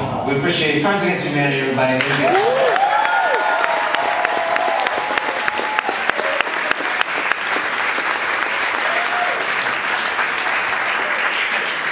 Before I run for president, I must destroy all evidence of my involvement with One Ring to Rule Them All. I saw that last night on the RNC. Yeah, right.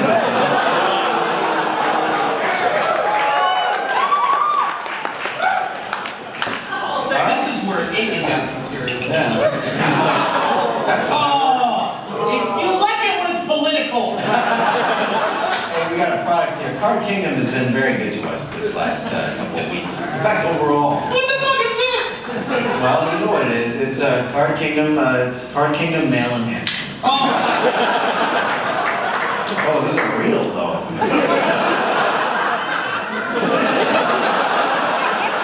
the prop. I mean, the prop is real. This is real. Doctor approved. Come on.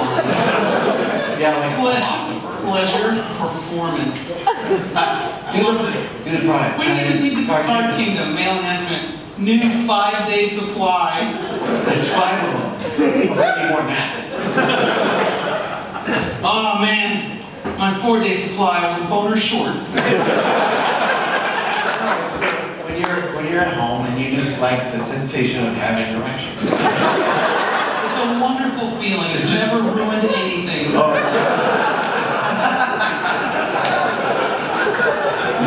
Not for junior high school students. The only way I was through. Boners used to spoil everything. Now I spoil myself.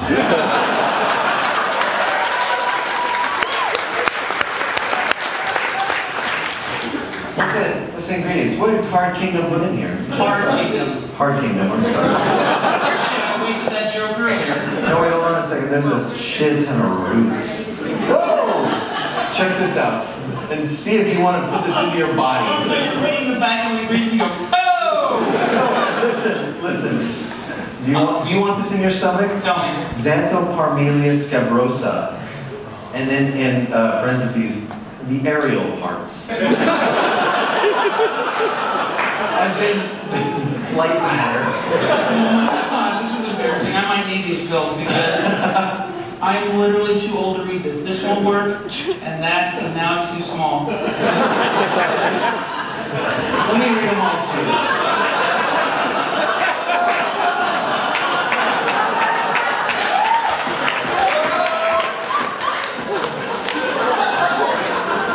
I need everyone quiet for just a second. I only need one person to answer this. Did I just hear my wife laugh at me? Fucking bitch.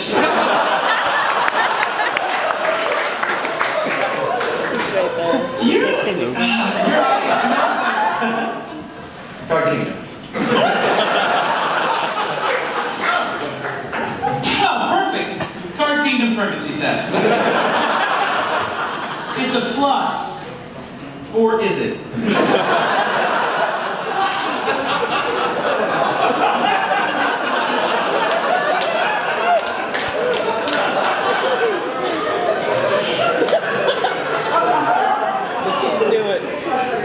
What? Has anyone made that joke in real life? Like she comes out, she goes, it's a plus, and he goes, no, it's not. This is like Ziggy made that joke.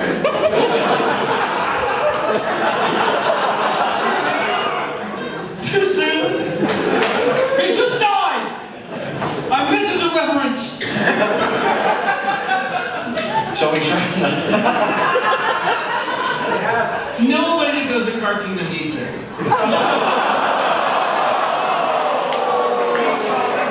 They're all responsible. Glee not having sex. You know what I love this There's some here Card Kingdom go, well, if I stick this up my foot, it's like sex.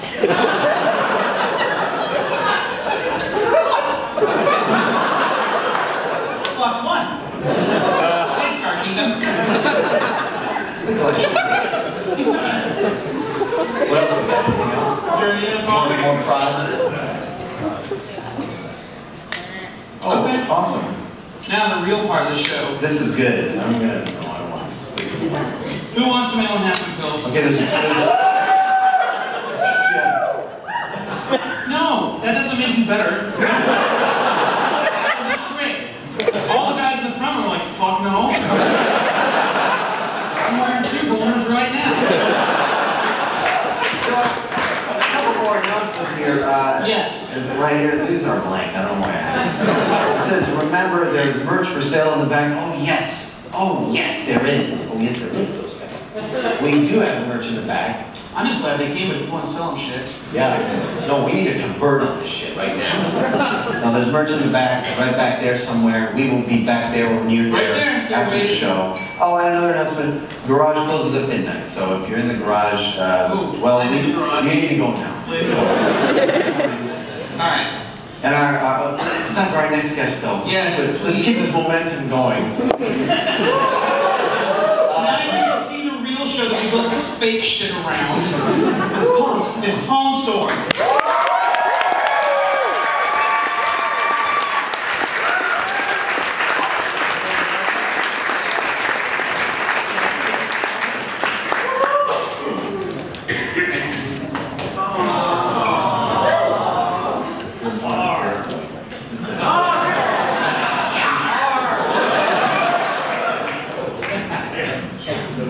Are we here for this? Or are we going to talk? I want to talk about poop and shit. I want to know this poop joke action. This looks like a before and after picture.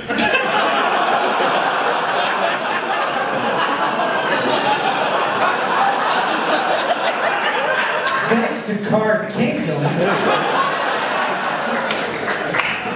Well, I don't want to go for Paul, where did you meet your ethnic friend? Terrorist camp. Terrorist camp. Terrorist camp. Paul, you also have an ethnically confusing person. What's that guy? I know, that vaguely brown people are us. Alright, let's go. Let's do this. So what bodily fluids have not yet been covered tonight? Well, let's see, we did... We gotta go vomit. We're gotta go vomit. Oh, but you can't skip over vomit. Or you can. Most people do. I'm gonna check it out. What's your cool vomit story? What is your fluid story? Oh, how many times a cool vomit story. I'm gonna rack my brain. What is it? Yeah. I have a vomit story that is also a poo story. It's gonna wrap the show up in a nice neat bow. How would you call it a neat bow? But you guys should talk. I don't need to. You tell me. You have to tell. Doesn't he have to tell this story? You don't show a gun in the first act and then not use it in the second act. Oh, it's Chekhov's shit. You see how it is? That's coming back in 30. It was on the dresser. It was at PAX East 2 years ago, this last year, because we were in Australia. But we stayed in a hotel that was built in 1705. And so they would take 2 rooms and mash them together to make 1 room for modern-sized people, but the bathroom stayed the same. So you walk in this bathroom, and it goes tub, toilet, wall, and there's nothing else. The toilet is touching the tub, and it's touching the wall. You have to cross your legs and sit on the toilet. And even Kris is like, how am I gonna shit in this? And so, it literally was like you have to take a Splinter Cell shit. You're like Snake. Dangle from the pipes. What's the 5th freedom? 5th freedom? Would you have like stood in the tub and sort of hung over the side? So it's sort of side saddle shit? It was side saddle. No, that's what happened. I said to the guys, if I have to shit, if a shit lines up when I'm in the hotel, I'm gonna have to lady to dive in it. I'm gonna have to put my legs into the tub. There's no other way. One leg and release is going in the tub. And so, we get back from PAX, and we're very much like your other story. Cut to shit all over the room. We come back from PAX, we're hungry as shit, there's only one place that delivers, and it was the place that pizza called? The Largeroni. Only would fix on the call a Largeroni. The Largeroni. We ran on that for a time. Largeroni, wasn't that one of the lost sweat hogs? So it's me and Kris, Brad Walker, and my brother. We're drunk as shit. I take 1 bite of this pizza and immediately food poisons me. I immediately start sweating, I'm hot as shit, and I mean like... So the pizza critted, is that what you're saying? Naturally crit, which meant I had to shit. Brought you by Cart Kingdom. And my brother's arguing with me, he's like, you pizza couldn't pass through that fast through you. And I'm like, there's other shit here! There's meals before it, and it's just gone through and activated it all. And my stomach hurts so bad, and I'm just like, oh, please just let me shit, and my stomach won't hurt this bad. But I've got to put 1 leg in the tub. So I got 1 leg in the tub, and it's up high by my neck, and I've got 1 arm here, and I have to take the fucking dismantle the roll thing so I have more room. And I'm like, okay, I've got to lean over this way and I'll be alright. And as I lean over, my big stomach presses on my leg and it all starts to go up and I go. And that's when the food starts. Did you go back and I have to reach for the wastebasket. There's nowhere else to vomit. And this is it. You didn't consider the tub right next to you? A tub you couldn't avoid being partly in? Because I had spent 10 minutes just doing this, and this leg is completely asleep. So there's no maneuvering in the tub. So I reach for it. This is like something out of a fucking Saw movie.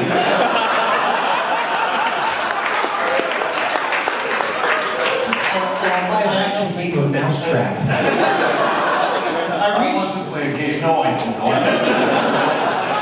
I reach for the wastebasket, and on my first reach, I can't make it. I can see myself in the men's tummy. So I test. If you redirect the vomit to propel you. You're like an astronaut. So I test the metal prongs that normally hold the toilet paper roll. I just give it a push, and I can tell right away they'll give. They'll give immediately. But I only need them to stay on the wall for a split second. And in my head, I swear to fucking God, I heard a voice go, fuck it. And I went, huh. So out there, right here, oh God, oh God. Pain, pain, pain, pain, pain. What the fuck is happening inside? He slimed me. My sweet, sweet, loving brother does this. What the fuck? And I said, and I knew Brian would get it because we got the same shower, and I go, I just death blossomed in here.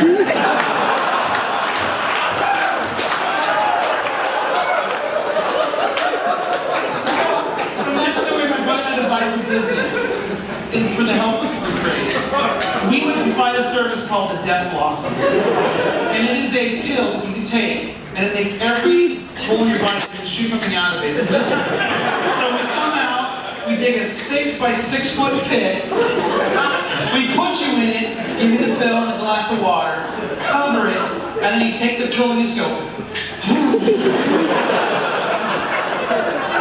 And then we take off the tarp, and we hose you down, and we pull you out, and then we bury it, and you feel fucking great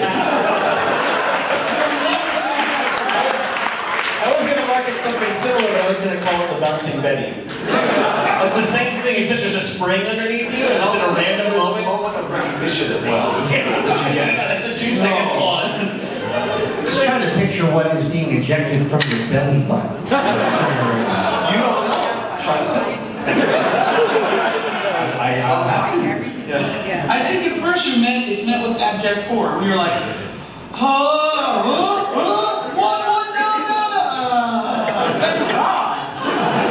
I mean, I was horrified, but thank God. All that raw meat was in my navel? It's like the Fiore nose strips. Like, oh. I really got a lot out of that. I just stumble out of the pit. One guy just goes, I come on my stomach a lot.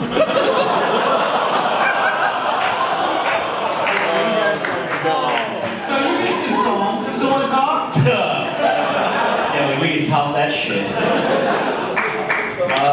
Yeah, let's do our vomit story in musical form. Alright. Okay. We'll let you do your brands. Brought to you by Card. Yes.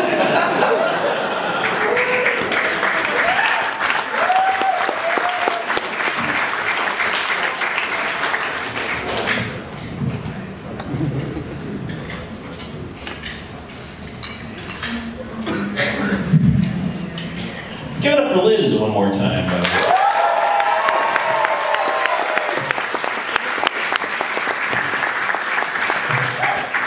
Totally know her. How are we doing here?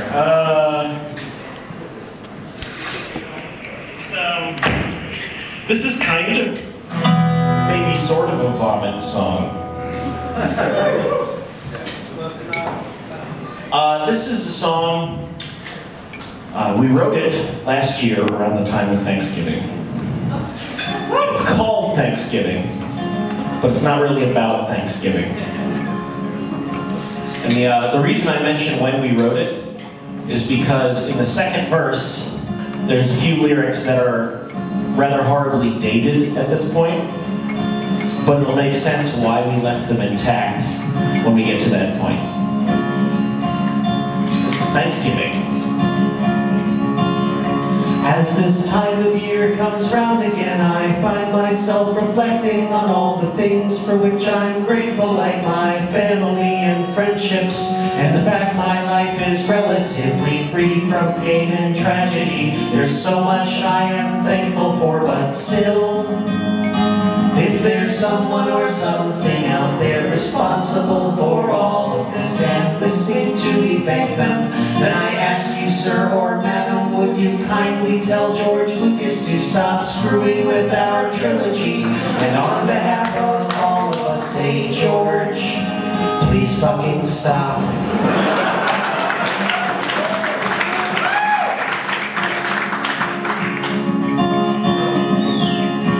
I am thankful for the Firefly crew, especially for Kaylee, and I'm thankful I won't live to see the rise of the machines. And I'm thankful that Joss Whedon is directing the Avengers. And speaking of directors, hey there, George.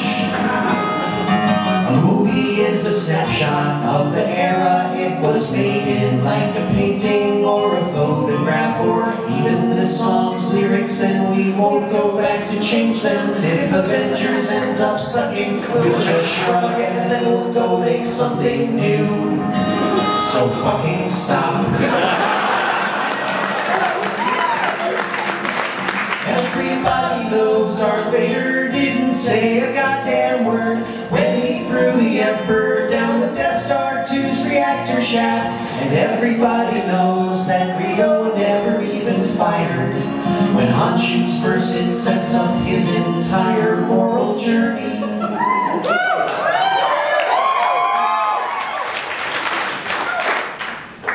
Plus it's cool.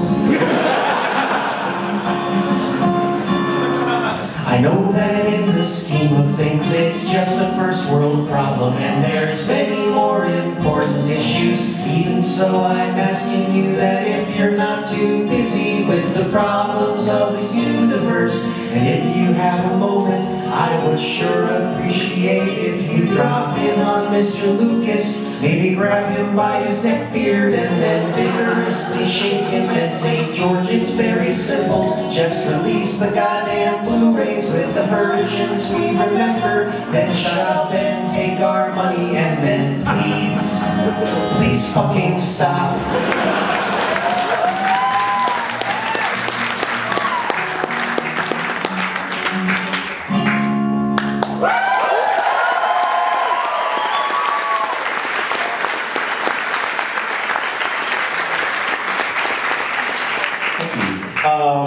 Very brief plug before we get on with our last song tonight. We are in the final stages of writing our very first web series for Felicia Day's Geek and Sundry channel. It's a show on YouTube. It's called Learning Town, and it's a musical. And would you like to hear a little sneak preview? This little thing. That's going to be in Learning Town. Please don't put that up on the internet because we'll get in a lot of trouble for releasing that early. But keep an eye out for that. But too late. Big fucking surprise, you nerds. We've already got the tabs up somewhere. So one of these. How very musical of us.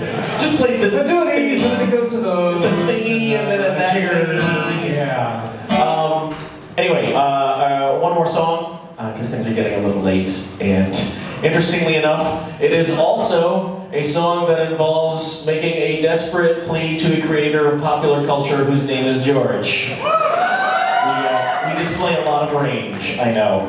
This one, we have a video on the YouTubes for this as well that's gotten around a good bit. We're very, very happy with that.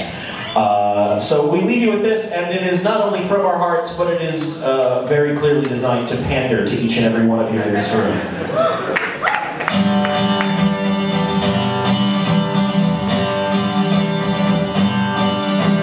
George R.R. Martin, please write and write faster. You're not going to get any younger, you know. Winter is coming, I'm growing impatient, and you've still got 2 whole damn books left to go. So write, George, write like the wind.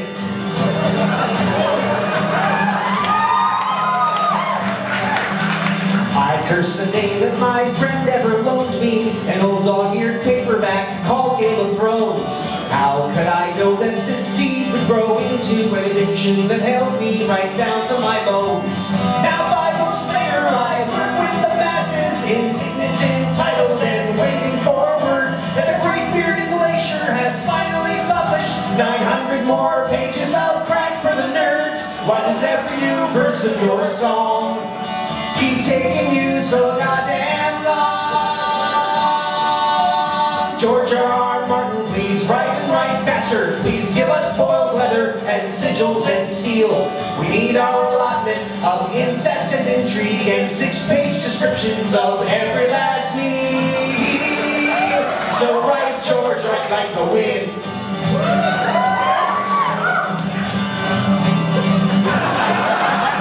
Lewis took 5 years to chronicle Narnia. Tolkien had 12 years and Rowling took 10. Lucas spent nearly 3 decades on Star Wars, and we all know how that one turned out in the end. You're not our bitch and you're not a machine, and we don't mean to dictate how you spend your days, but please bear in mind in the time that you had, William Shakespeare churned out 35 friggin' plays, and if you keep writing so slow, you'll hold up to the HBO show.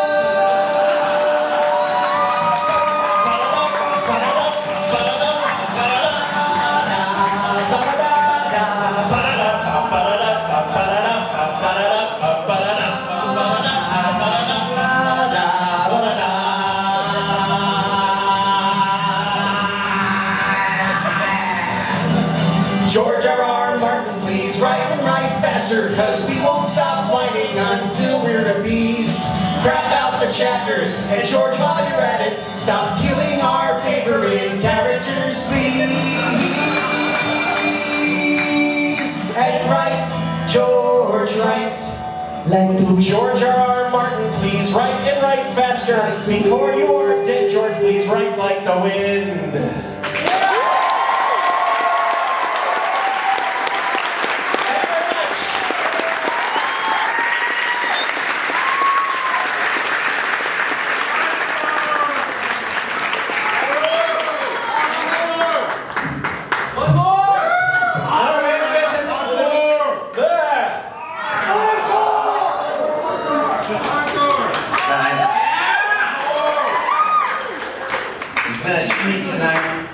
We got a lot of thank yous though to go through right here. Yes. I want to thank the Triple Door for providing the venue. Ross,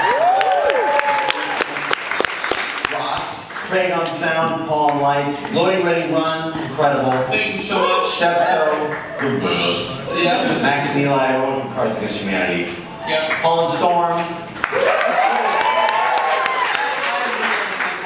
Because the last time I stood at Triple Door backstage, Oh, I was that's right. watching their show, Yeah. and they were like, what if we could do this? And I'm like, no, they'll never want it. And so it's so cool that you guys even give a shit. Thank you so much. Thank you.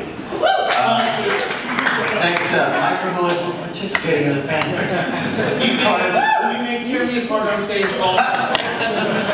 Card Kingdom, our sponsor.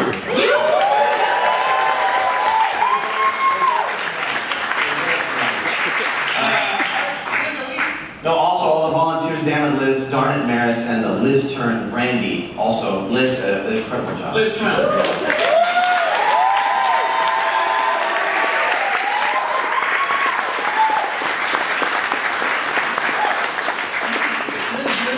Everything. We were, no joke, we were just able to show up and just be us. So yeah. Thank you so much. Thank you.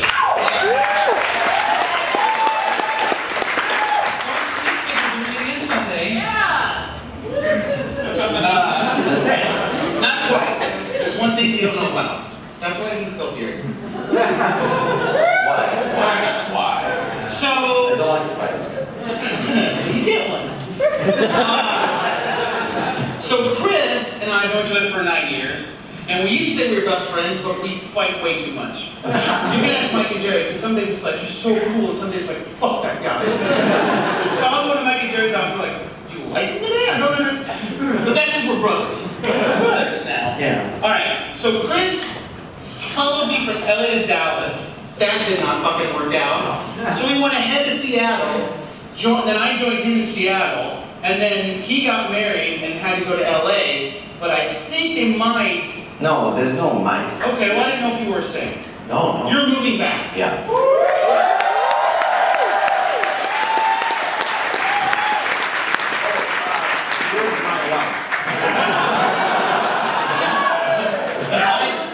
Marlo's coming too. I don't know how she feels about being on stage or any of that stuff being mentioned, so thank God Marlo's coming too, because you're unbearable lover. And you're adorable with her. Okay, so what's this? What are we doing? I'm going to sing you a song. And Storm's going to play. This is how I feel about you moving back.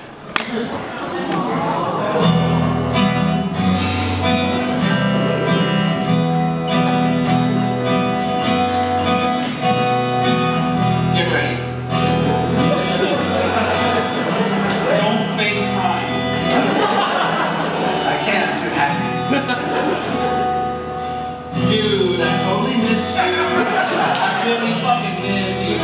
I'm so alone all the time, Dude, I totally miss you. The things we did together. Where have you gone? Totally miss the honesty.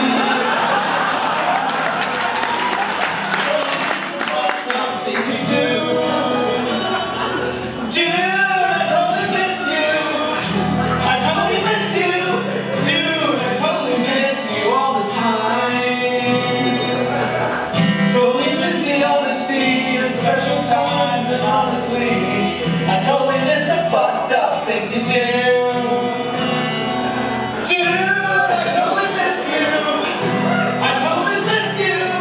Dude, I totally miss you all the time.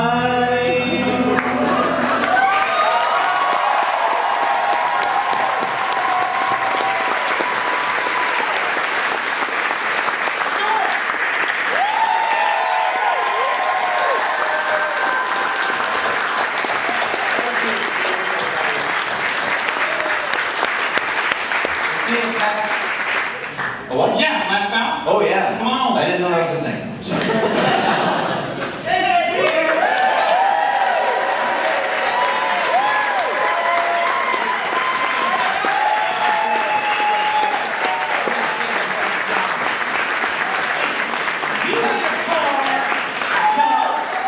You get a car.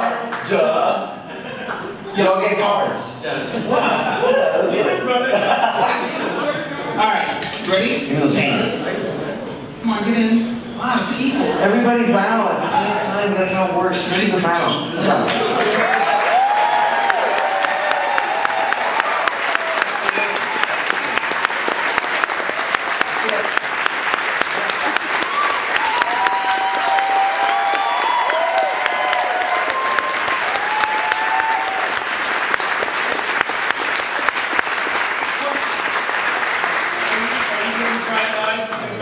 That's what I'm doing. Are you really? Yeah. We're brothers. See that movie? My guys? Fuck yeah. Alright, it's all unscripted. We love each other. See you guys in the back and thank you for coming. Yep.